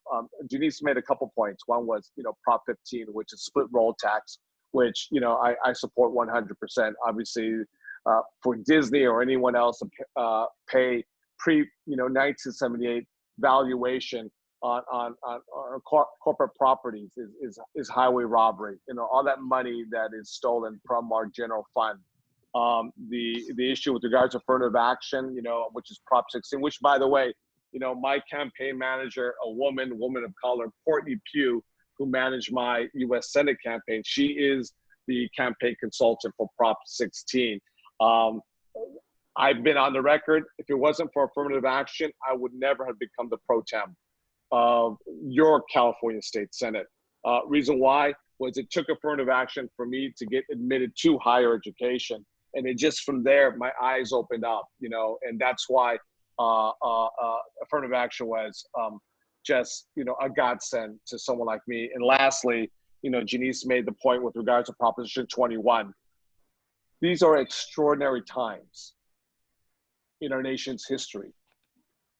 We have more people who are homeless, living in alleys, living on our streets, our sidewalks, living in parks, in their cars, living under underpasses of freeways than ever before.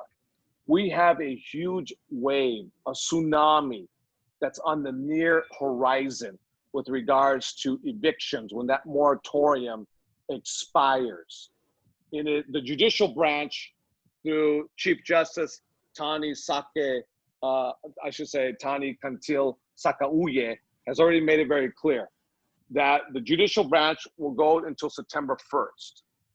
From there, it's up to, as Miguel said, it's up to the legislature to step up and make sure they protect the hundreds of thousands of families who are on the brink, on the verge of being evicted and living on the streets because of coronavirus. Now, let's think about this very logically.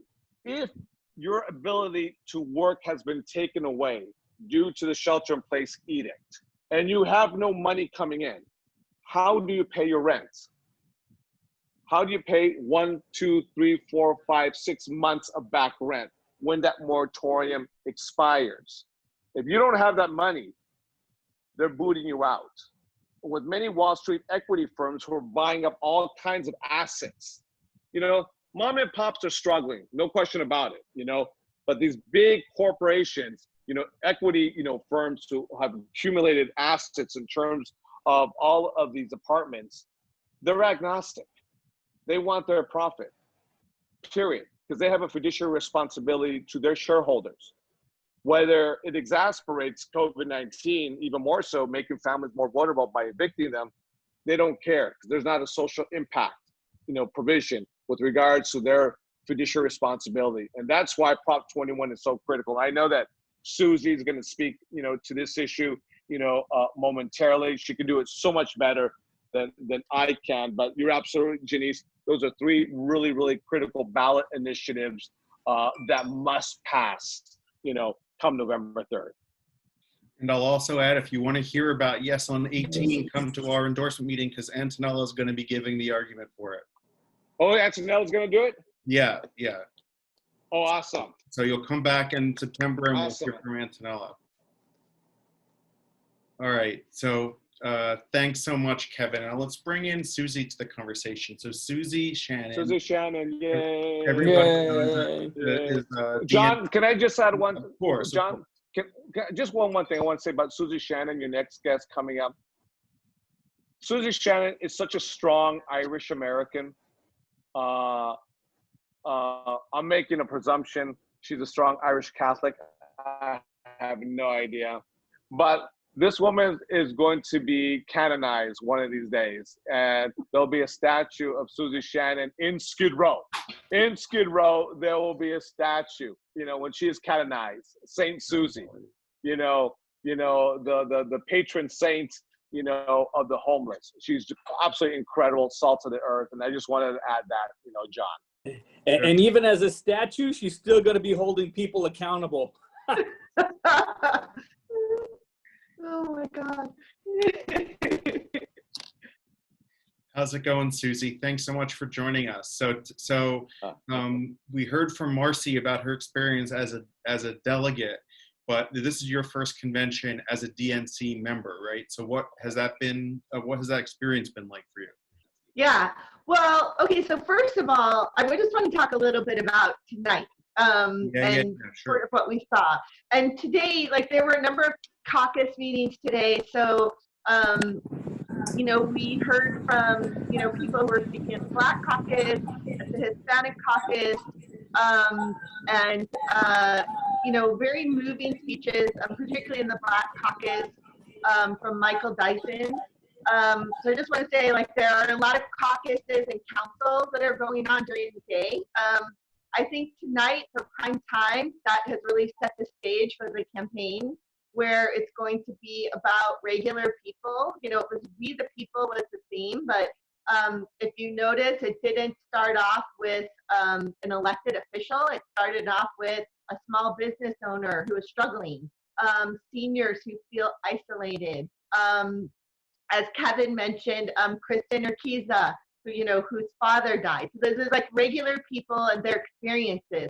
And I think what's really important about tonight and setting that stage for the campaign was that, if you remember in 2016, you know, the big complaint about the Democratic Party was that it's, you know, liberal intellectual elite. And so you can see that movement away from that and to regular people, which I think is extremely important, considering the fact that we lost a lot of our Midwestern states, a lot of folks in Pennsylvania, because they didn't feel that the Democratic Party was speaking to them. And then this sort of goes into what I've been doing as a DNC member, which was to be the founding member of the Poverty Council. And this is another thing that we need to be doing, which is speaking to people who are at or below the poverty level, people who ordinarily would vote for Trump for cultural reasons, need to understand that they have a home in the Democratic Party, need to understand that these issues that we care about it, and they are best served by a Democratic administration than by a Republican one. And so the Poverty Council meets on Thursday at 9 a.m. And I'm going to plug it here because Kevin is one of our speakers. So we're very excited to have Kevin De Leon speaking on a panel on homelessness with the Chicago Mayor, Lori Lightfoot. So that will be fantastic.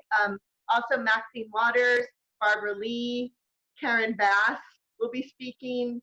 Robert Reich will be on a panel with Chair Perez, because they're both former labor secretaries. So that's going to be a very interesting conversation about the economy and jobs and poverty issues. The incredible Michael Eric Dyson, who gave a fantastic speech today in the Black Caucus. And I'm hoping he'll do the same on Thursday. If you haven't heard him or seen him, he is one of the most dynamic speakers on poverty issues and on inequities that you'll hear. So that's great. And so yeah, so it's going to be, I think it's going to be a great group of folks. 9 a.m. on Thursday. And John, if you wouldn't mind sending it out to the Santa Monica Democratic Club, the link and the speakers. We're very heavy on California elected officials. I did try to get a lot of stakeholders in, and they just didn't, they kind of took them off the list, unfortunately, because I guess they have an opportunity to speak at most of the poverty councils that we've had the last 2 meetings. But it's going to be, I think it's going to be really great. And, I mean, the folks who live in poverty right now, which obviously there's millions of people who are losing their jobs. There are a lot of people who are going to become homeless, maybe even more if Prop 21 doesn't pass and we don't give local control to our government to help with tenant assistance. But, we right now are at a precipice and we could go either way. And it is so important that we do not continue to have a Republican president who is decimating budgets, who doesn't understand the need for Section 8 vouchers. I could go on and on about that, but I do hope that people will tune in at 9 a.m. On Thursday. And yeah, so if you have any questions, I'm happy to answer them. But I think that kind of sums up what I want to talk about. Great. So I just put the link to the Poverty Council in the chat. Everybody can sign up. You don't have to be a DNC member or anything. Anybody can just watch it like we're doing here. So I wanted to get back to my question. What was your role in regard to the convention? I assume you had a vote. Was there anything else outside of the Poverty Council that you were involved with this convention? So I'll say, yeah, so the first thing that I was working on was, because the Poverty Council is actually designed to build political power for people at or below the poverty level. And so outside of supporting legislation, making sure that people have a voice and it's their voice that's heard, we also wanted to impact, obviously, the platform. And so we have one of the most progressive planks right now. And it's something that progressives are not talking about. And it does kind of irk me a little because I did try to get in our progressive platform a very robust plank on homelessness and poverty and renters' rights. And, for various reasons, it just never happened. And progressives really are not talking about poverty issues. So that is going to need to change, because to some extent, I would say the Democratic Party is to the left of where the progressive movement is on poverty issues. So hopefully we can change that. But we did impact the platform, and we did that with Barbara Lee. She was on the drafting committee. She's also a founding member of our Poverty Council and one of our first speakers at our inaugural event, which was an unofficial meeting because they wouldn't recognize us and give us the room. And so what we managed to get in there is that no one should pay more than 30% of their income on rent. Housing first as a model for homelessness. Just ending poverty, ending homelessness. It's a very, very progressive plank. And so I was extremely excited that we were able to get a lot of that language in. Obviously, I didn't support the platform because Medicare for All is not in there, and a number of housing justice folks as well didn't support it, even though we were very excited about what we did. And I would just say to a lot of the progressive community that had Medicare for All as a litmus test, in the future, we're going to have poverty issues as a litmus test as well. So I just wanted to see that on the other end as well. So, you know, and I'm very glad that, you know, we were able to vote on the rules change to make sure that superdelegates don't get to vote, you know, not supposed to get a vote on the first ballot.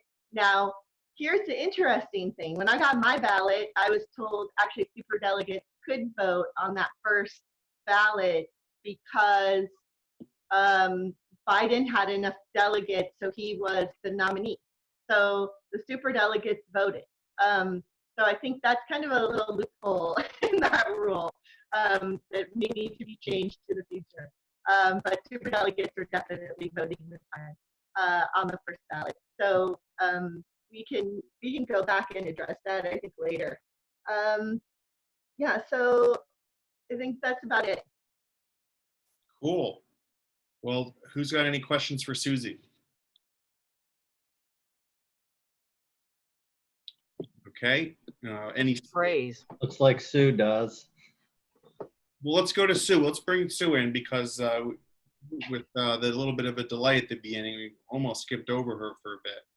Well, So yeah, what did you think, Sue, and what questions you might? Well, no, I just want to know from Susie what's going on out in the streets right now, because I can't even imagine what it's like. They have this project Room Key, but nobody is in it, right? Yeah. I mean, yeah. So, and do people have food? No. So the lines are getting very, very long at the food banks, as many of us have seen, like on TV, or if you've gone in and actually volunteered at a food bank, you'll see those lines are growing longer and longer. But I was out on Skid Row, and I was, you know, marking off the 6 feet distances so there was some kind of social distancing, because there wasn't any when I went out. And Kevin came by that day. Bags to pick up bags. But I came across a guy who had only been, I think he'd been homeless for about 3 months, still very new to the street. And he was like, look, how do I get into Project Room Key? Because I've been calling 211 and they keep telling me that I don't qualify because I haven't been out on the street long enough and I'm not sick. So while we were supposed to have 10,000 people, we did not come even close to that. And they were where they couldn't find the people who quote unquote qualified for the program, they were turning people away in droves who are actually homeless and on the street, who wanted to go in and couldn't because they didn't meet the criteria. So because it's just couldn't apply, Susie? Kevin, you're listening to this, right? You're going to be in charge of this soon, Kevin. Kevin's heard it all from me. He was out on the street that day. Kevin's been out in Skid Row with me several times. Good. So I'm just saying, he's in charge, right? So there are going to be all those rooms that no one is in, and all these people who want the rooms, and you guys can match it all up. Yeah. Although that program was facilitated by the county of Los Angeles. Oh, that's so. Well, so what's L? So that's an LA County program. Yeah, it's an LA County program. So you can blame your supervisors for not bringing people in. Guys, Can I ask you a question, Susie? Oh. What? Sorry, I wanted to ask you a question going back to the convention for a second. Because you were saying that your poverty council in part is to try and build up voting power among low-income people. And obviously, one of the huge barriers has been the low turnout rate of low-income people for a variety of reasons. But there was an editorial in the New York Times that Stacey Abrams wrote, where she talked about what it was she had to do to try and convince people like that their vote would actually change something, and sort of these general, kinds of stuff that people like us like to talk about didn't really move them. It had to be like, that hospital over there, if you want the state to give you another doctor in that hospital, you need to vote for me and not for, Kemp or whoever was the guy who was running it. Anyway, has there been discussion in the Poverty Council or otherwise in the Democratic Party of how to get low-income people to vote? I realize there's the barrier that their lives are so difficult that it's hard to do that, but there's also apparently this other barrier as well. Has there been discussion of that? And is there a program to make it actually happen? Yeah, it requires definitely a different type of messaging, and you have to meet people where they're at, and you have to meet people where they are geographically as well. So someone in the Midwest who's suffering the impacts of poverty might have a different messaging for people who are in the South. And so we've had a lot of conversations about that, including how to move folks who are homeless. At our San Francisco meeting, there was a woman who spoke who lived in a homeless encampment. And she said that she was looking me up actually, to figure out how the Poverty Council started or what it was. And she came across the article in The Nation, and she said that she read it to people in the homeless encampment and said, look, they're talking about us. They care about us. And that needs to be what we're doing for everyone. We need to be talking about poverty issues. We need for people to understand that when they can't put food on the table for their family, when children are going to bed hungry, when people are afraid that they're going to end up homeless during COVID, that we are hearing them, and that we are the party that is going to address those issues. Because if we don't make that point, there are two things that could happen. One is they just don't vote, and they don't see a reason because their lives are not going to change. Or they're going to vote Republican because Trump has said something that resonates with them. And I will say he's coming for renters. I mean, that's very clear to me. Last weekend, I watched the Sunday morning shows, and at George Stephanopoulos, not this last Sunday, but the Sunday before, the White House representative was just talking about the renter moratorium, or the eviction moratorium. That was all he was on there to talk about. And so, I felt the exact same way in 2016 when the Republican Party opposed the Trans-Pacific Partnership. And I remember walking in 2016 into the Democratic Party convention with Gary Shea, and I said, I'm very worried that our party is to the right of the Republicans on trade. And sure enough, they played up, NAFTA and the fact that the Republicans were against the TPP and they were going to kill it as a way to bring, people, whole families who have been devastated for generations by NAFTA, to bring them along to vote for the Republican Party. And this is the same thing that's going on now. It's very clear that as more and more people fall into poverty, that particular, group of people, of voters, is going to grow. And it's the entire margin of victory for us.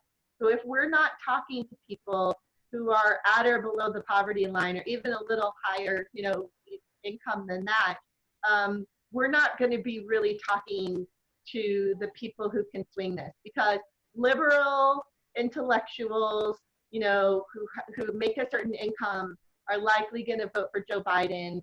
And there are, staunch Republicans who, for tradition or cultural reasons or their beliefs, are going to vote for Donald Trump. And it's the people in the middle there, and people who are falling into poverty right now that we need to swing over to our side to say, we're the party that cares about you. We're the party that understands that you can't put food on the table, so we're going to make sure that happens, and we need to make that case. Because I have seen for the last several months, maybe a little longer than that, Trump has attacked Democrats, particularly in Los Angeles, for being the homeless capital of the United States. And he says, look at Skid Row, look at Eric Garcetti, look at these urban centers that have growing homelessness. You know, that's going to be everywhere if you get a Democratic president, you know, and now going after renters. This is what I'm saying, is that, you know, we're in a war for this voter base.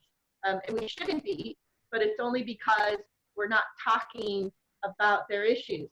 And it's the same thing with progressives. Like, we need to get on board with talking about the issues, poverty, and where people are right now and how afraid they are.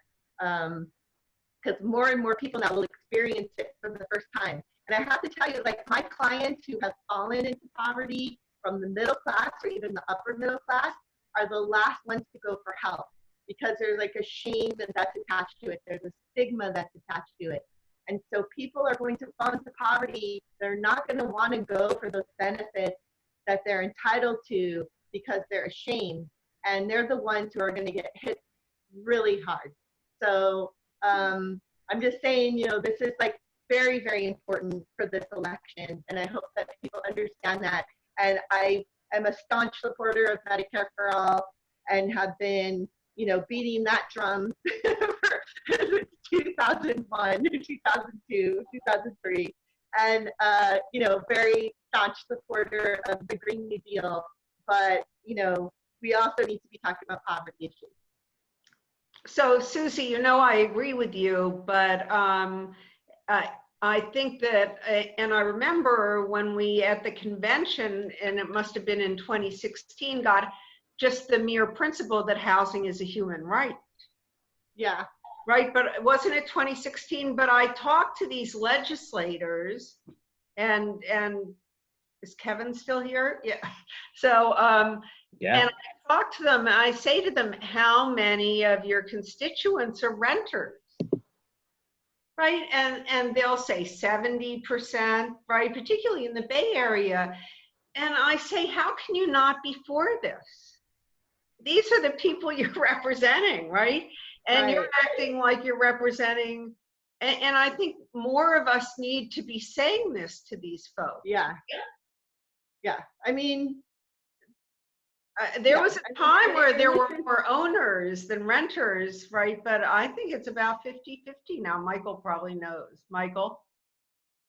The state as a whole? Uh-huh. No, it's still more homeowners, people living in homes than renters. Yeah, but I don't think that homeowners want more homelessness either, right? I'm sorry, say that again, Susie. Oh, I was saying that I don't think homeowners want more homelessness either. I mean, no one wants more homelessness. Yeah. No. And so we need to show how we make it so that that doesn't happen. But it's going to be a lot of those families who are on the margins right now and who will be in danger of becoming homeless in the next few months. And how they vote is going to determine this election. Well, you know, we have, Western Center has this AB 1436. I guess there are 2 bills now. The vote's tomorrow. The vote's tomorrow in the Judiciary Committee for AB 1436. So if you have not called your state senator, please do. Oh, I've spoken tomorrow morning. Senator, but they know where I am, right? So I want to go to a question we have from Francis. Hey, yeah, hello everyone, and thanks for this session. I think a big question is the fact that the donor class tends to not necessarily be focused on poverty issues, and obviously when we get elected officials who have a deep role of donors that want to focus or kind of seems like limit their ability. I just think, and from your perspective, Susie, and having watched this presidential race, like is there any hope before we get campaign finance reform? And yeah. Okay, so we desperately need campaign finance reform. So I am a huge supporter of that, obviously, because you can't skew the field so much toward people who have money, and then unless those folks are actually in the interest of low-income folks, right? So there are people who actually put a lot of money into the party who are like, hey, I want you to work on these issues. And I will use those folks as a tool any day to make sure that they're also beating that drum to say that we need to be doing these things. But I think too that a lot of elected officials are waking up to the fact that they have to work on, stemming this tide of homelessness, and that people don't want blight. People don't want in their communities to have empty homes. It's a whole community. And so, we need more and more for elected officials to be seeing their community as a whole community and to recognize that evictions actually don't help. You have children who have to move away from school districts because their whole family is getting priced out of their neighborhoods. But COVID, I think, has really brought forward and hammered home these inequities that we're seeing, and how people who were already struggling suddenly can't go to work and they have to rely on unemployment benefits. And when that expires and the eviction moratorium expires, where are they? They're going to be gone. They're going to be on the street. The people are going to be seeing the folks they went to high school with on the street begging for money because there's nothing else that they can do. There's no other avenue there. And the Trump administration is not going to provide it. I think we're going to see, the benefits continue until after the election, and then out. So if I could just add one thing. Go ahead. Which is that, so I think both of those points illustrate just what we lost in 2016 and what we can't afford to lose again. We cannot change campaign finance reform until we change the Supreme Court. As the law stands today, it's unconstitutional for us to control that money. And if Hillary Clinton had been elected in 2016, we would have a majority of democratically appointed Supreme Court justices, and we would have had a chance of changing that. And we're now in danger of being locked in for at least another generation of people who will never let us do that. So if anybody wants to know if there's a reason, you got to vote for no other reason. You got to vote this election for that. And the other is, as someone who's guilty of being in the donor class, but also is guilty of, or maybe not guilty, but always raises every single time when I speak to any of these people, that they got to be putting money in to protect renters against being evicted once the moratorium's over and whatever. Ted Lieu's on it. The Democrats are on it. There is money in there, because the thing that's really going to solve this at the end of the day, unless the state and if they're going to step up and actually put state money in there, but it'll be a lot easier if the federal government puts in money, and we need that nationally.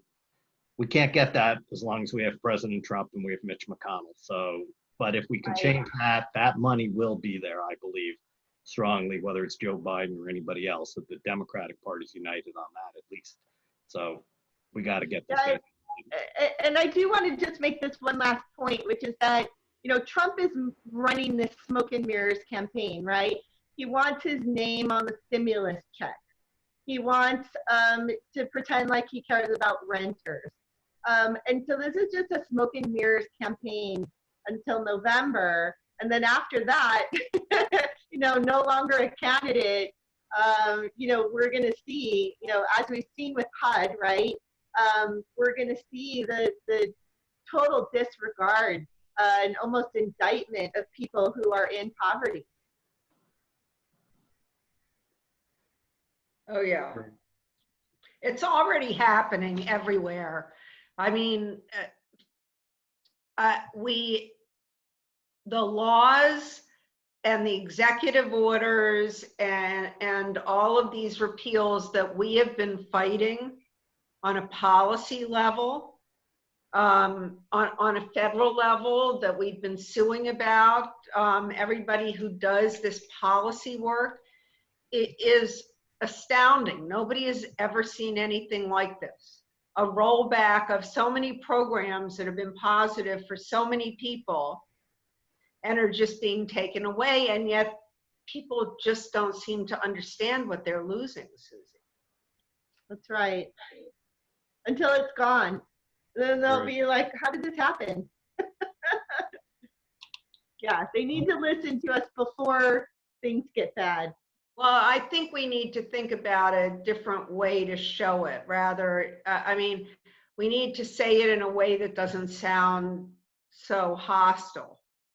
Yeah, I mean, but this is what I'm saying is that we couldn't even get Bernie delegates on this. Who should be like the first line of defense here.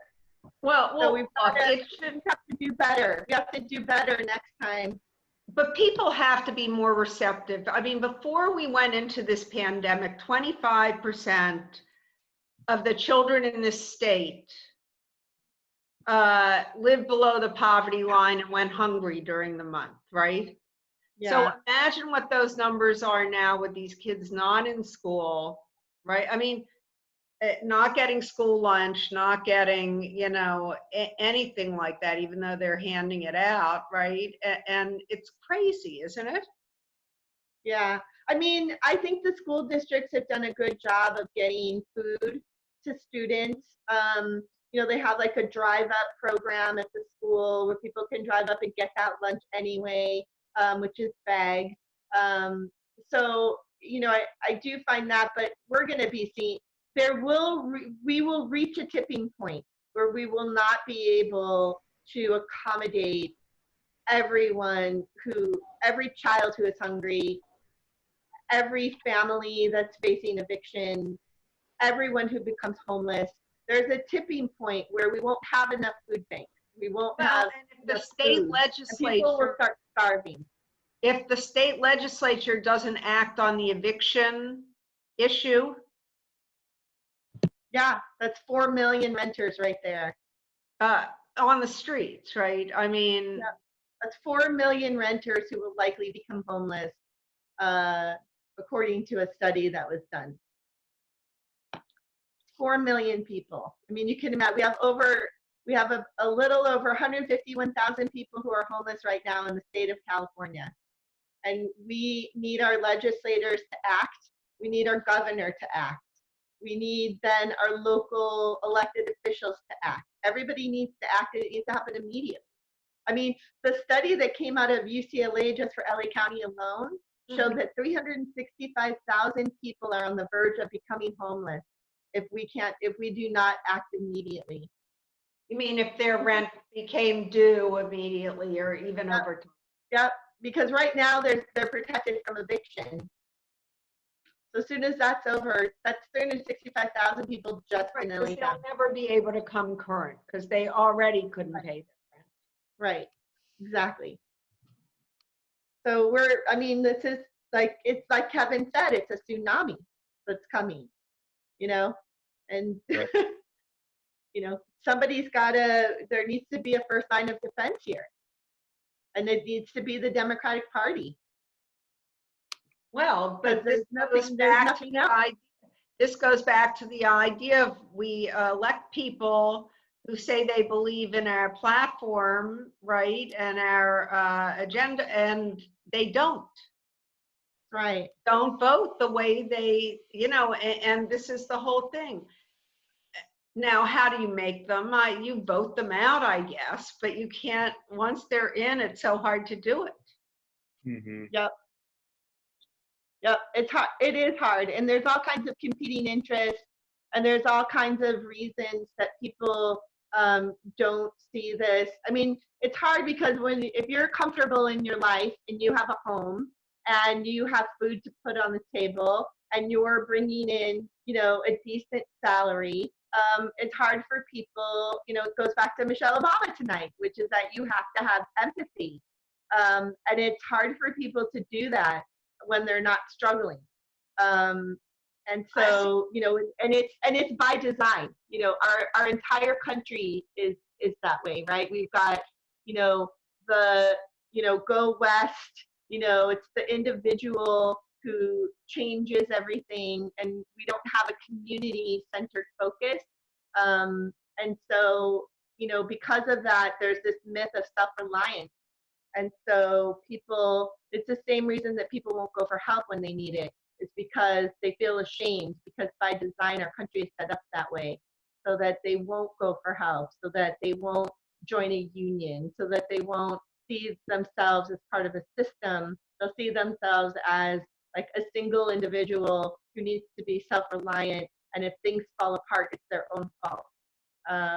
And until we get out of, I mean, and I see this so many times with people, particularly in the upper middle class who fall into poverty, that they just won't go for help.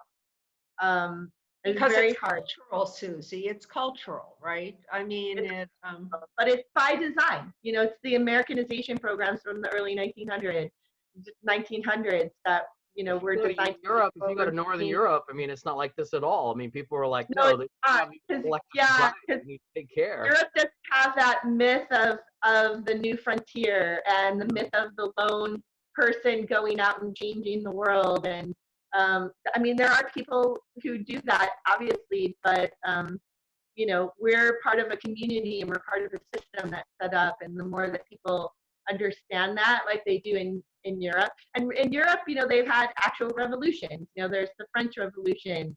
There was the merchant class that revolted, and so they have a different history than we do. We have a history where there's self-blame and self-reliance, so it's very hard for people to see that like the system isn't working. We had a breakdown with the Great Depression, where people started to say, okay, the system needs to change, and that's how we got the New Deal. But we haven't had enough of those sort of episodes where there's actually like been a revolution and people have stood up and said, okay, we're going to have a fair system, and that's the way it is. And we're sort of seeing that now, right? We're seeing that with Black Lives Matter. We're seeing that with, you know, the renters movement, which is much stronger, although impoverished, you know, because it's hard for low-income tenants, you know, to form their own group and to actually have the money that they need to move forward with things that they need to do and run confident campaigns. Powerful. I mean, the tenant union thing is definitely a powerful force, because then you aren't just organizing your building, you're organizing across a geographical area. Right. Yep. And so the more that becomes like a large movement that's well funded and where they can run very confident campaigns, like I think Prop 21 is, you know, our biggest hope right now. If that doesn't pass, I don't know where we're going to be, because the state legislature is kind of refusing to act, and we'll see tomorrow.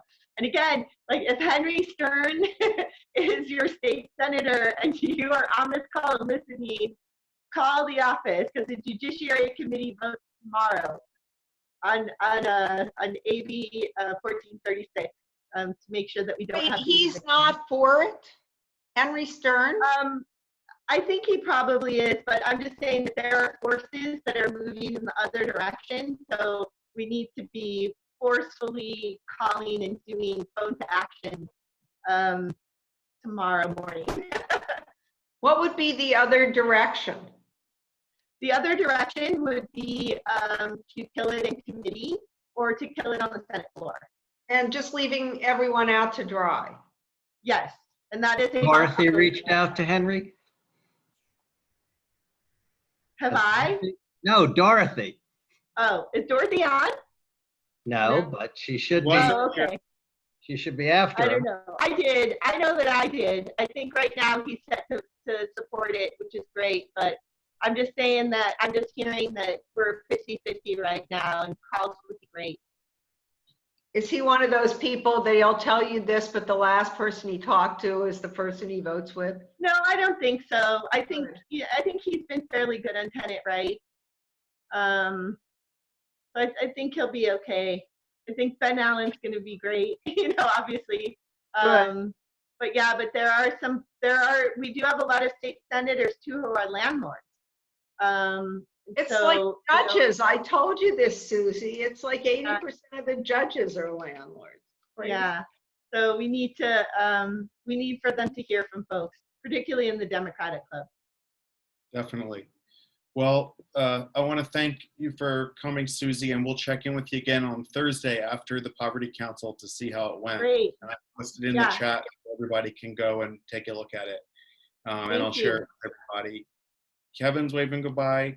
yeah, so tomorrow we'll be back tomorrow. We're going to have Tony Vasquez, Ada Briseno, Richard Bloom, Sandra Flock, and Sasha Perez tomorrow.